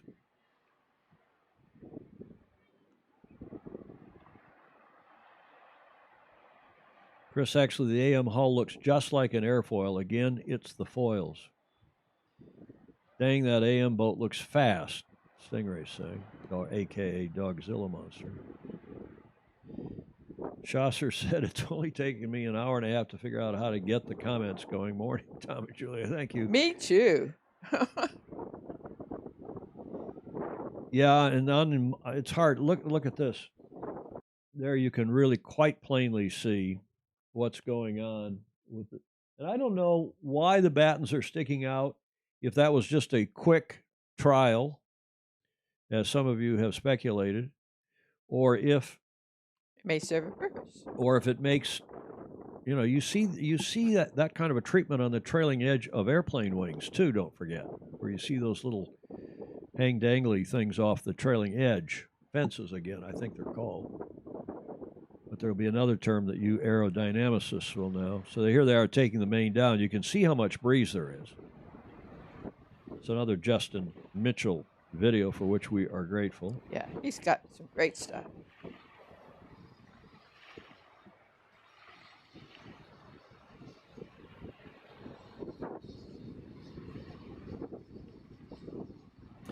Tony Veal asking, is there going to be restrictions if two boats are heading close upwind and they decide to bear down on each other with the foils hanging out the side? Going to be dangerous to judge a close miss. Yeah, you got Ian Murray as the regatta director, and he is one of the best possible guys to be doing that, and he'll get this sorted out, Ian Murray. And he'll get all the teams sat down and agreed. He got us through the problem here in San Francisco after the death of Bart Simpson. And that was a very difficult, trying time. I was in that movie helping to sort that one out with Ian, and there's nobody better in the sport to do it, and I'm confident that he will. And this will be a safe regatta. One can only hope, because the last thing we need is something that is, somebody gets hurt or worse. All righty. This was submitted by one of you, one of our FOSI. I guess this took place during the launch. It came right after the launch. That's obviously the Prime Minister. Jacinda Ardern on the right, talking with... Who was the Prime Minister? What did I call her? I don't know. Prime Minister, yeah.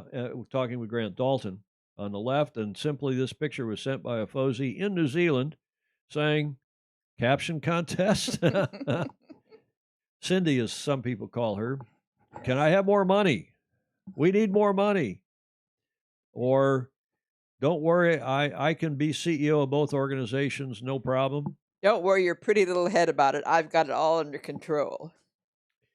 I don't think he would talk to the Prime Minister. Of course not, he wouldn't talk to the Prime Minister that Absolutely way, right? not. Push your mic up, Julie, just a bit. It's making noise. Yeah, there. absolutely not. Thank you. But, If you were the PM and he talked to you that way, you'd reach out and smack him on the face. I would, you? but I'd also have that grim look at him first. Oh, you would? That is a pretty grim look, isn't it? Yeah. What are you talking about? What are you talking Caption about? contest. I didn't put the cash into a Hungarian account, Ted Ryman said. No, you can't have any more money, Smith is saying. She does not look very impressed, whatever is being said, is Emmett is saying. Philo Roland. Hello, Philo. It's basically a way to trim down the actual surface of the sail versus the measured surface. I think that's right. Oh, that's I think that's right. So the measured surface is from batten tip to batten tip probably, and then the fact there's a gaposis there between battens becomes unmeasured. But that's on the minimum side. I don't know how the rules work. I like the weather lately down there. It's great for teams. Yes. Okay, Ian Murray the best. Yeah, Don Lunamos is agreeing. So we'll see. We'll get some more. I'll ask. Again, I keep talking about Britt Ward, but we'll ask him when he comes on Tuesday. We should put together a really good list of questions too. Yeah, that's a good point, Julia. Thank you. If you all want to submit questions in advance to sailingillustrated@gmail.com or to me on Facebook or however you can all reach us. Put together your questions for Britt Ward, and we'll stick them on. But again, just putting them on here on the chat works pretty well too. Britt will be watching the chat. He will be live via Skype from Annapolis at the Far Yacht Design offices there. Back to the caption contest. Somebody saying, invest in my pension in Hungary? What? Hide your purse, Don Lund was saying. So the whole country is only allowed to watch it from home, Tony Fields asked. Prime Minister, we will have no women drivers. Jody, you're stretching. Good theory. Well, I don't know. Let's see. I think there is some indication about mainsail measurement too, and I don't know I haven't looked at the class rule. We'll get again somebody on here who's more expert. I like this photo. Mm-hmm. It's a good one. I bet she does too. Somebody said that maybe that's what happened to the ETNZ entry fee, that they sent it to the Hungarian by mistake. They sent it to the Hungarian bank account. Right. We heard that early on. Did we? Yeah. Well, I can tell you that our good friend Alessandra Pont, is it A-L-L? I wonder if I misspelled her name. If I did, I apologize, Allie. Who is the Challenger of Record 36 legal advisor.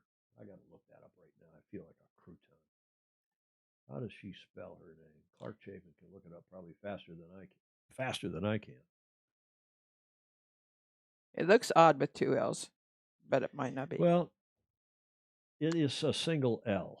I apologize. The Italians, I just knew Italian, the language doesn't use double letters. The Spanish language does, but the Italian doesn't. So Ali Pally, as we call her, not to be confused with Alexandra Palace in London.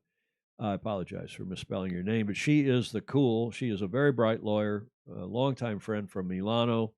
She's the Challenger Record legal advisor. We told you on, I guess it was Tuesday, that they had sent out this notice on the 17th, which, would have been earlier this week, and advising that only 3 teams had paid their $300,000 fee for America's Cup World Series, ACWS Auckland, and that ETNZ had not done so.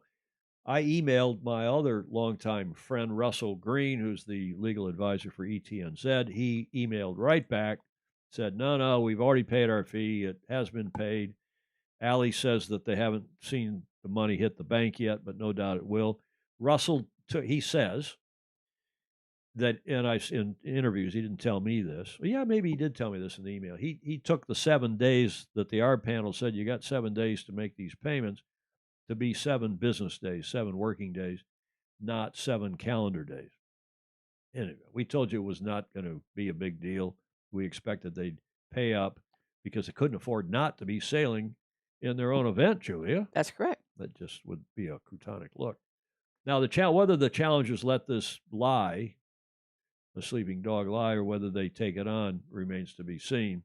One thing, though, that we are not going to let lie, we're going to work Brittany Ward really hard next Tuesday with your questions and mine. He's already preparing comparison photos of the 4 B2s and maybe even some of the B1s And we're looking forward to have Britt on the show live via Skype, as I said, from Annapolis next Tuesday. So I hope you can tune in same time, same channel for our America's Cup update, our Cup date for AC 36, that we are now doing in every show. I told you I got criticized for not doing a day in history on the Tuesday show. So guess what? I've got one that relates to yachting. In fact, indirectly to the America's Cup, because it happened 100 years ago. 100 years ago today. How about 200? 1820, 1920. Julie, that's why we have you on the show, to keep the math correct. 100, 200. I mean, what's $1 billion? You know, a billion here, a billion there at all. Yeah. 200 years ago today, on the 20th of November, 1820. And here's your first clue. It's a whale. It is a whale. You notice the blowhole is off the center line? I didn't know this. It's a sperm whale, and you would have recognized that in this next shot. And the sperm whale's blowhole is not centered because of that big vessel in their nose, which does a lot of things. Apparently, it's also navigation system, among other things. The sperm whale is a pelagic mammal, meaning out in the open sea, and it goes various depths, with a worldwide range, and will migrate seasonally for feeding and breeding. Females and young males live together in groups, while mature males, the bulls, live solitary lives outside of the mating season. The females cooperate to protect and nurse their young. Females give birth every 4 to 20 years. Did you know that? Mm-hmm. And care for the calves for more than a decade. A mature sperm whale has few natural predators, although calves and weakened adults are sometimes killed by pods of killer whales, by orcas. And sperm whales can live to be older than I, Julia. They can live to be 70 years old, I read in one of these pieces today. Now, the common name of the sperm whale originated at the beginning of the 19th century during the peak of the commercial whaling industry. The sperm whale's head contains a huge fluid-filled organ called, I'm not even going to, spermatocyte organ. During whale harvest, this organ was discovered to contain a white, semi-liquid, waxy substance that whalers mistook for the sperm, hence the name. By the way, this spermatocyte organ, which has a volume as large as 530 gallons, wow, 2,000 liters, and extends through 40% of the whale's length, is unique to the sperm whales.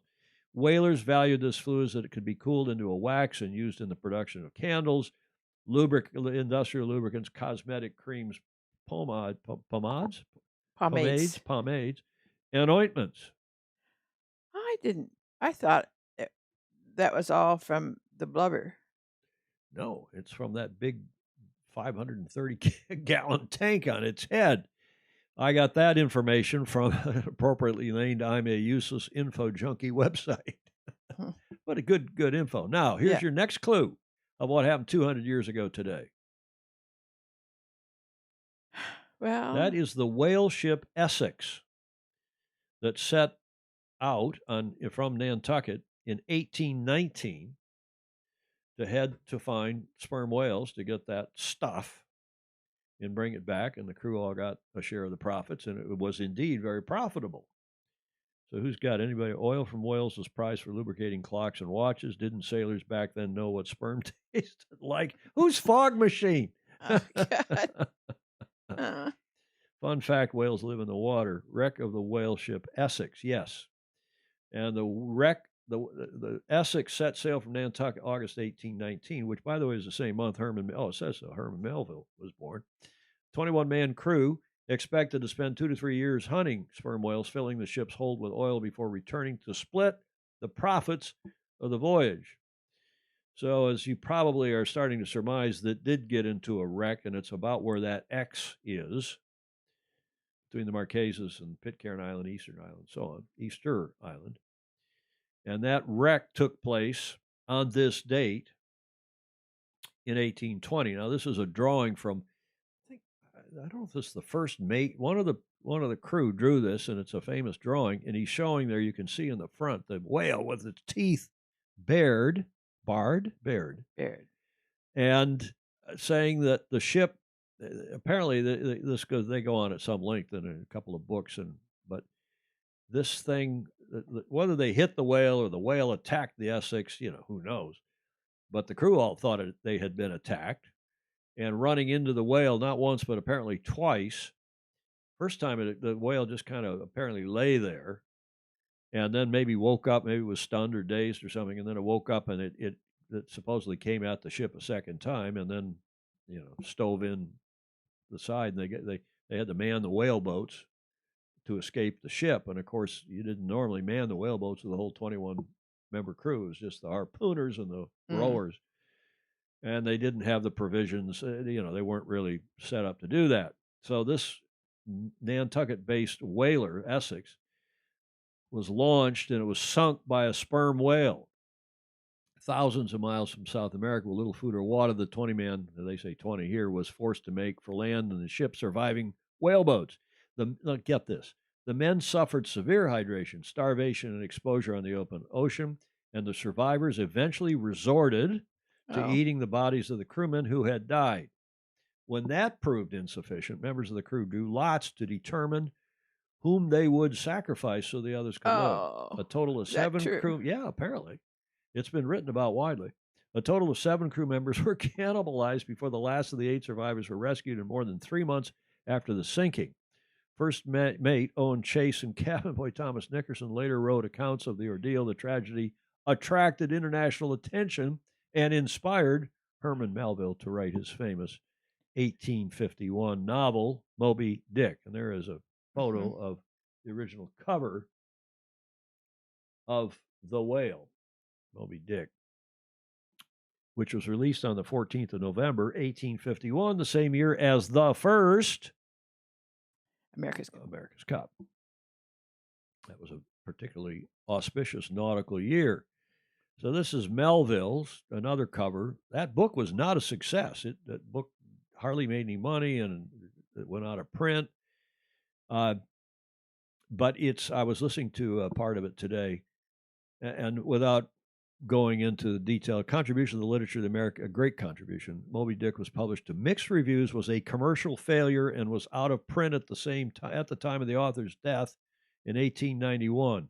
Its reputation was only established after William Faulkner said he wished he had written the book, and D.H. Lawrence called it one of the strangest and most wonderful books in the world.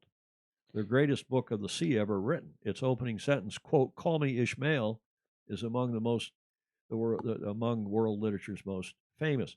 I listened to an audio version of the book, the first little bit of it, and I'm going to go listen to the whole thing because I don't remember reading the book as a kid. Did you? Oh yes, you did. I lived on the sea. Well, you did indeed.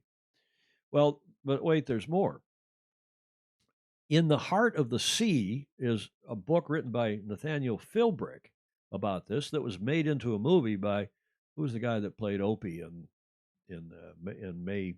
Ron Howard. Ron Howard made this. Apparently, it's quite a famous movie. And Nathaniel Philbrick, who's written a lot of cool books, the guy's quite an esteemed writer. He's also a sunfish sailor who won the Sunfish North American Championships in around about 1979. I used to race against him as a kid. Did you know he'd? Oh yeah, I followed his career. I haven't talked to him in decades. He was a college All-American at I think Brown University, and then he went on to get a master's in writing at Duke, and then worked at the sailing magazines. And when he figured out there was no money in sailing, he went off and started writing books, many of which are esteemed, are acclaimed. And there was, this is an author's note about his book, that In the Heart of the Sea is a monumental work of history, forever placing the Essex tragedy in the American historical canon, the book reviewer said about Nat Philbrick's book. So that's what happened on this day 200 years ago. Thank you, Julia. November 20th, 1820. The real Moby Dick story, which then Herman Melville wrote about. It took him a year and a half to write that book, and before and during the year of the America's Cup, 1851. But wait, there's more. Oh, yes.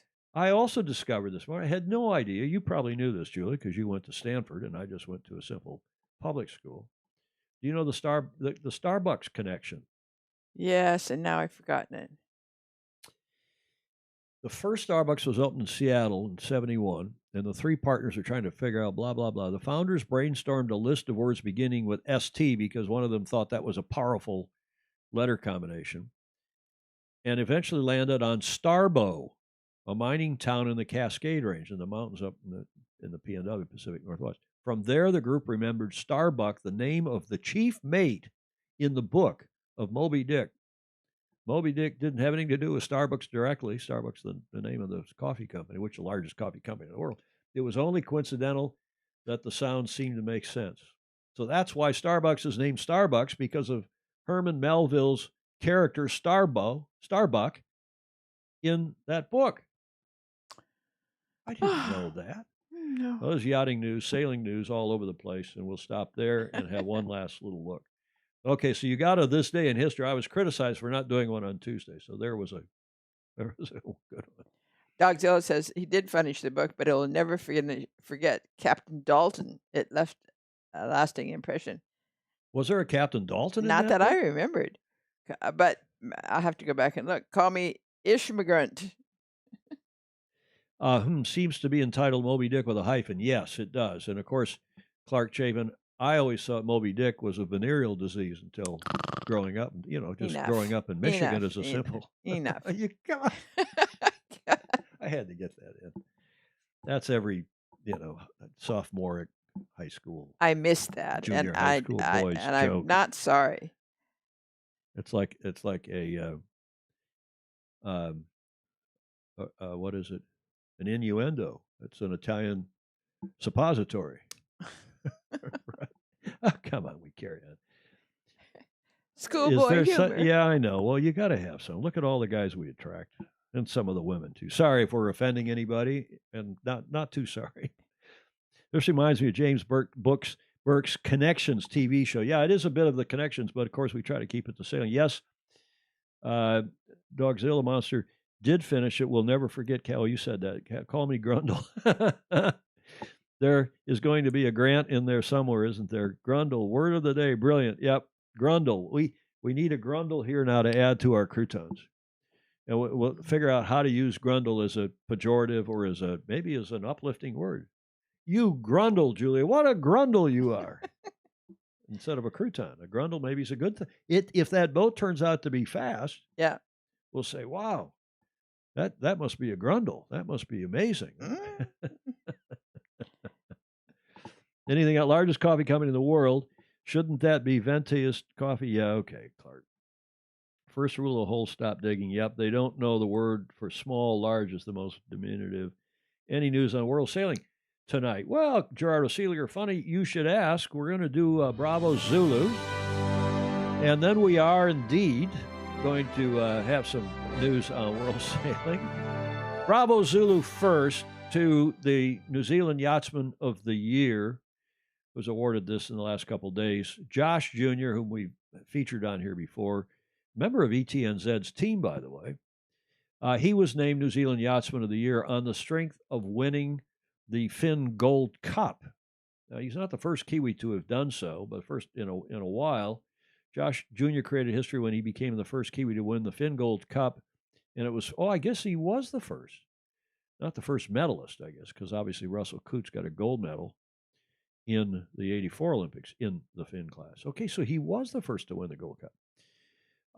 And when he took home the Yachting New Zealand's top award at the Volvo Yachting Excellence Awards, New Zealand has had a solid history in the Finn class with the likes of Sir Russell Coots, Johnny Farmer, John Cutler, old JC, Craig Monk, that is Kiwi Craig Monk, all achieving success, but no one had won the world title until Junior.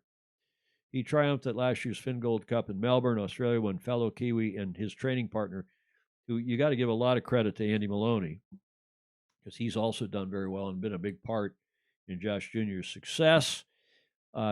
He was his training partner who finished sixth. And for a while, they were 1 and 2 or 2 and 3. They were doing very well. Junior wasn't the only NZ sailor to win a world title over the past 12 months, despite the impact of COVID-19. But he edged Peter Burling and Blair too, of course, who won 2 49er world titles in that time for the top award. Along with the Orbit World Travel Sail of the Year award, Junior was also named the JIC Male Sailor of the Year, and his coaches Andrew Murdoch and John Cutler won Yachting New Zealand Coach of the Year. So bravo, Zulu, to all of them. Here's a video of Josh Jr. at the 2019 Finn Gold Cup. Yeah, I guess, we went out there and it's been a pretty breezy day, and it was the medal race. I had a big lead, and to be fair, Heiner did a really good job at the start in the first beat, and he sort of got away on me. I was a bit worried that I was in trouble of losing the whole regatta, but managed to hold it together and get the result I needed, so absolutely over the moon. Oh, I think it's great. For me, it's bloody awesome. I've never won a World Championships or even medalled, so for me it's my first medal and my first win, so I'm stoked. And there's been a lot of successful sailors in the Finn for New Zealand in the past, and to be one of those is a really honour.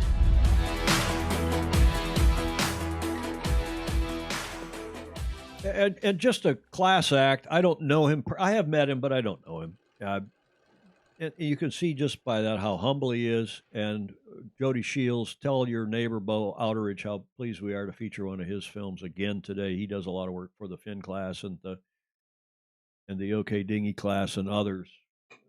And Bo's, who's Nathan's brother, is a real talent in this field of filmmaking, video making. Comments there, Julie, before we press on?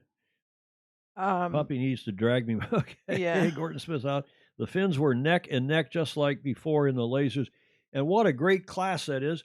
It would make a terrific Olympic class, don't you think? Why are we cutting the Finn out of the Olympics? I had another video of Josh sailing in the medal race of that 2019 Gold Cup.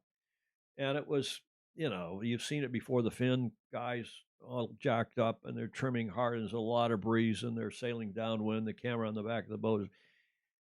But what a terrific class. And it's the only class left for big people, unless you count the offshore event that maybe or maybe not. Well, maybe will not happen. We'll see.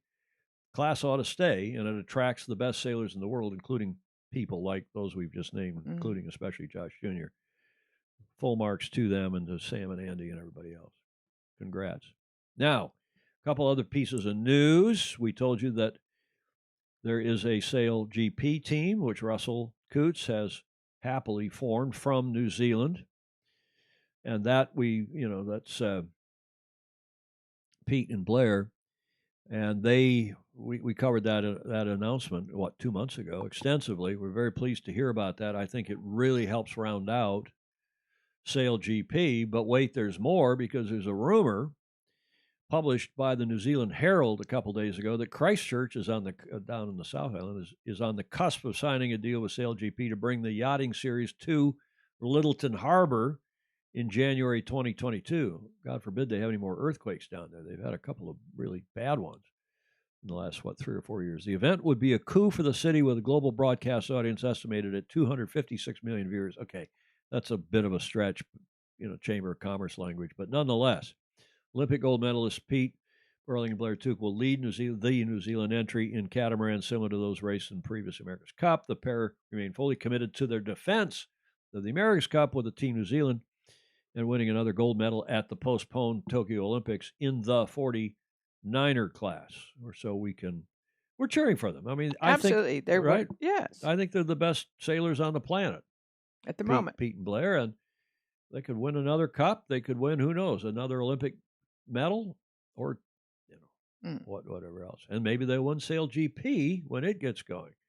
World sailing news, very briefly, that came to my attention this morning via a confidential. I don't know why these guys do this stuff. The new Secretary General sent out a confidential mail to Dieter Neupert and the rest of the Ethics Commission, basically, in a nutshell, saying they've all been fired.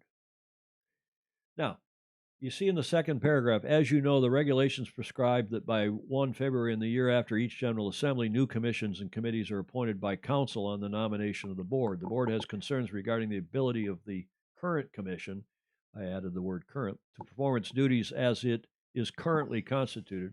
It therefore intends to recommend to Council that the new Commission be appointed as soon as possible.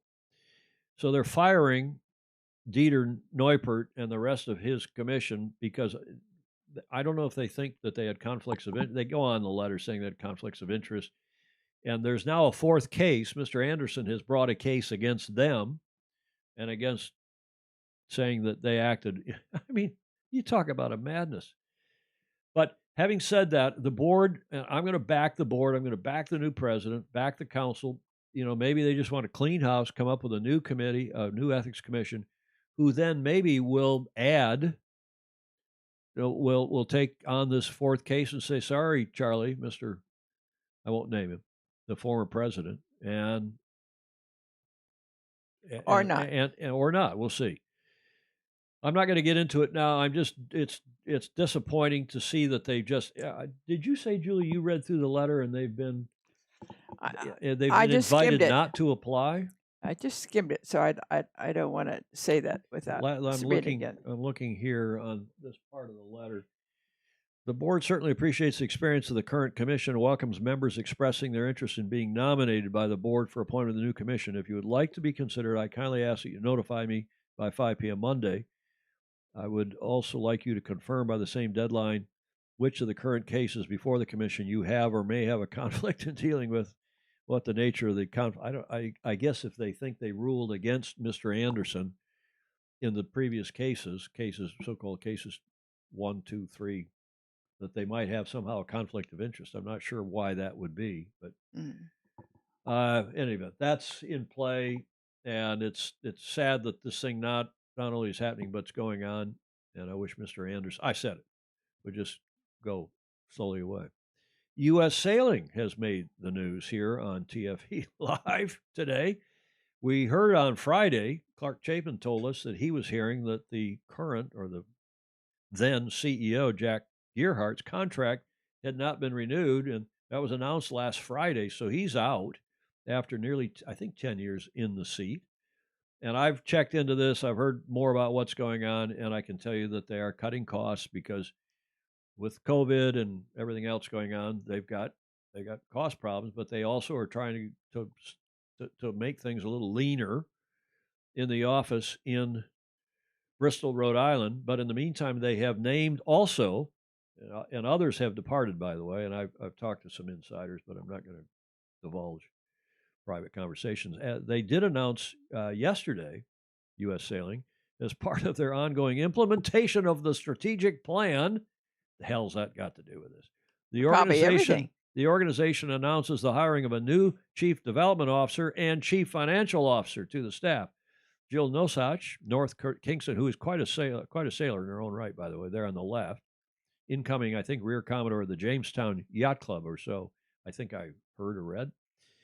Will serve as the chief development officer, and Heather Monason, how would you pronounce it? Monason, I guess, from Somerset, Mass., which is just up on the other side of the border from Rhode Island, was hired to serve as the chief financial officer. So there's two new hirings. So they've gotten rid of the CEO. They've gotten rid of their development officer, like the third or fourth development officer they've cashiered in the last X many years. New development officer who's going to run the foundation, the gal on the left. And hopefully she's terrific, Jill Nosach. At least she's a sailor. I'm glad to hear. There was no mention of Heather Monason, sailing background, but the CFO, the bean counter, the bookkeeper, she's more than that, obviously. Doesn't necessarily have to be a sailor to do a good job running, right? You're a headhunter. Actually, it might be an advantage to her. Maybe, to have a little separation distance. But wait, there's more. We've been telling you that Paul Cayard would be named as the chief of Olympic sailing, and one continues to hear that is the case, that Paul will be the new chief of Olympic sailing. U.S. Olympic sailing, thank you. Now through 2028, when the Olympics are in Long Beach, down in L.A. Now, I've texted Paul. Paul has said, no announcement, nothing new, but he did tell us that if and when not recently, but in the past, when I pinged him about this, I said, well, if and when it happens, you got to come on the show and tell us what's going on, because a lot of people know you from around the world and will be interested, especially given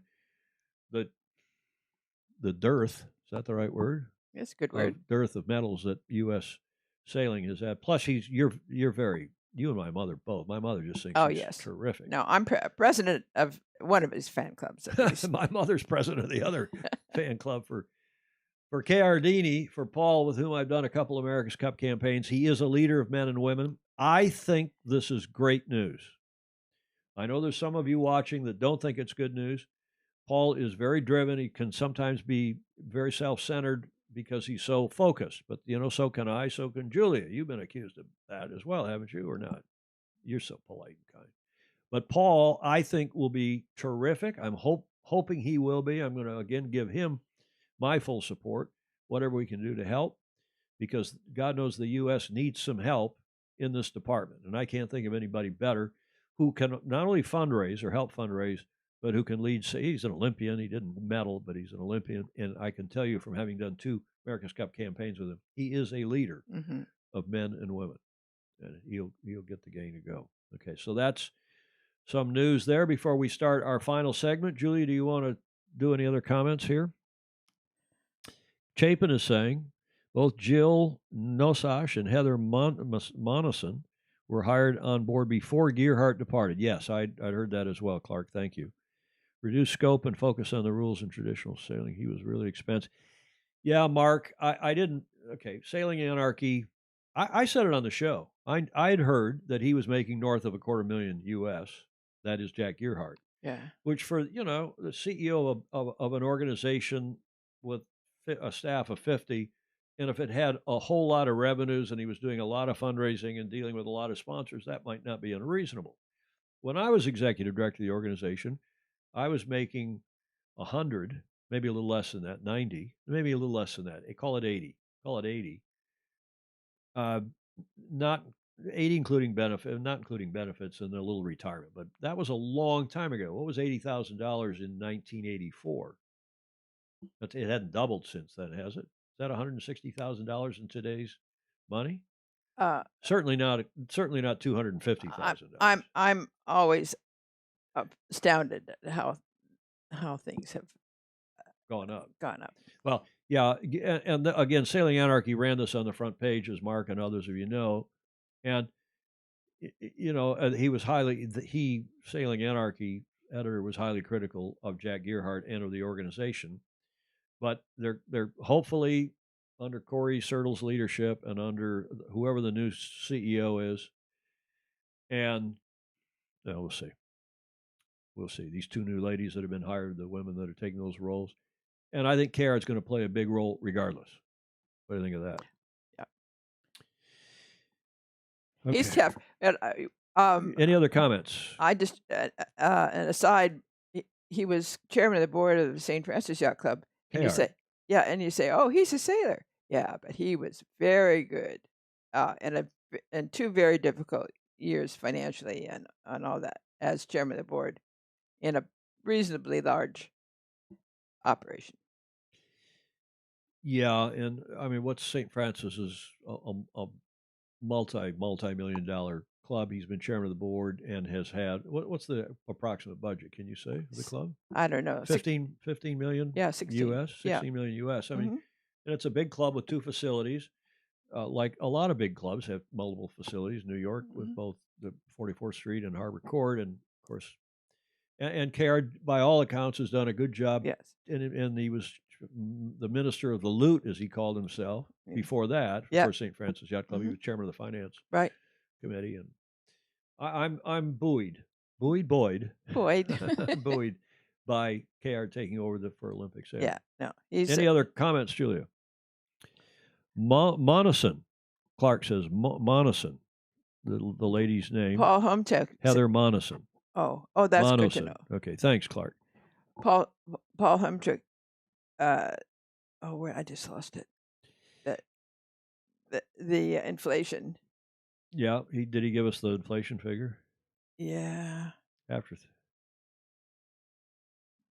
here, James Hurley Bland said 3 or 4 times from the 70s. Well, this was mid-'80s.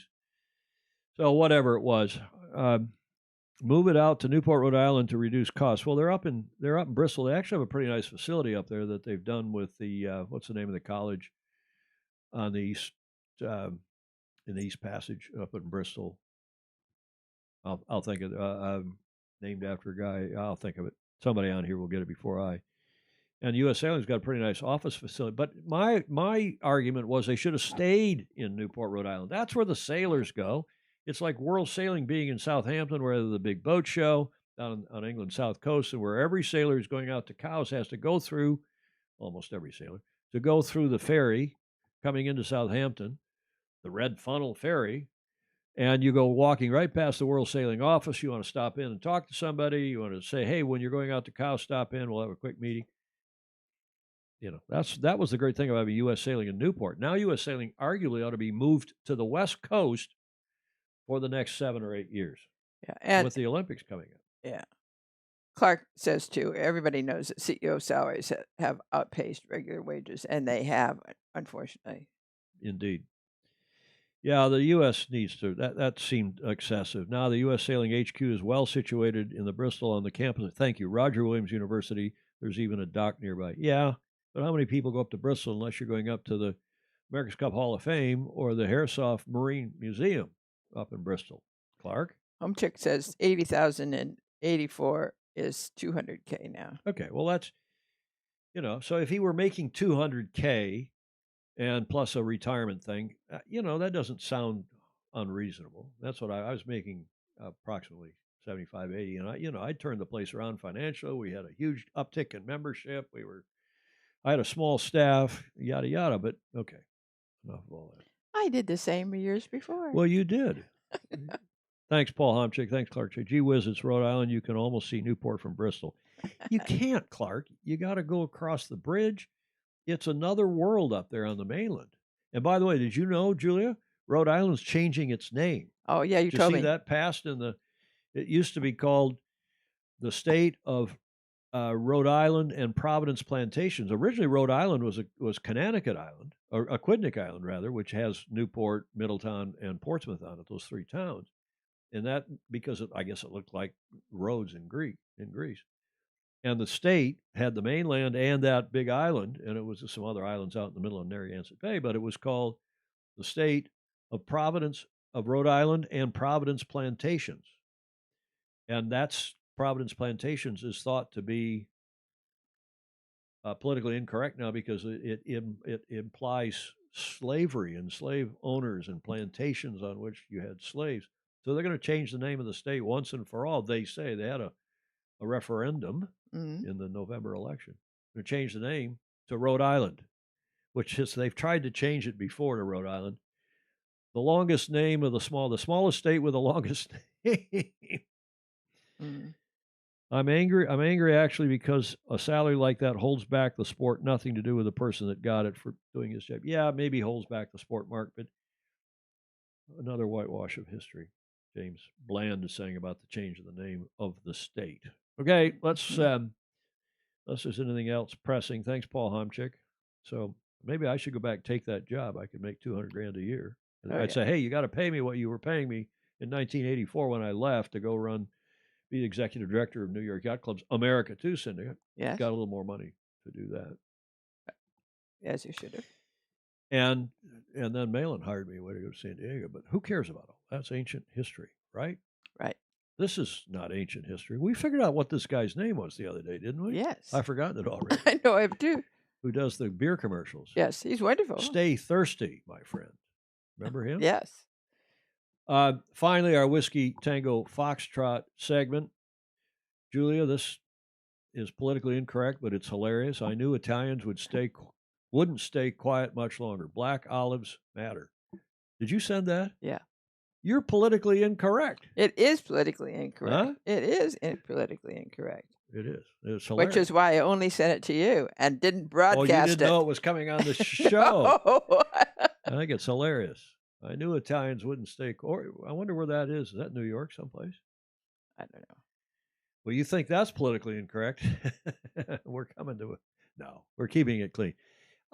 Only in 2020 could there be a runway accident where an Alaska Airlines jet strikes a brown bear during the landing. And apparently, I didn't know this. Apparently, though, in Alaska, you know how at some airports, Miami and other seaside airports, they have to go clear the birds, JFK, LaGuardia.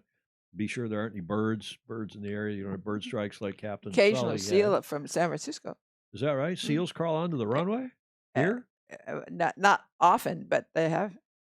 You've never seen a seal on the runway or read about one, have you? Yes. Oh, really? Well, I didn't know. Apparently, they have to go out and clear the brown bear, and they missed. Apparently, the brown bears are all over the place because of the relatively less travel, the relatively less human interaction with nature as people are locked down and are being a little more careful about things. Only in 2020. But here was the best thing anyone has sent today or in the last week. The sound of water versus the sound of beer. And when I saw this, I had no idea what to expect. Maybe you've all seen this before. But I broke out laughing. I almost fell off my chair when I saw it. Heineken, it looks like. Heineken commercial.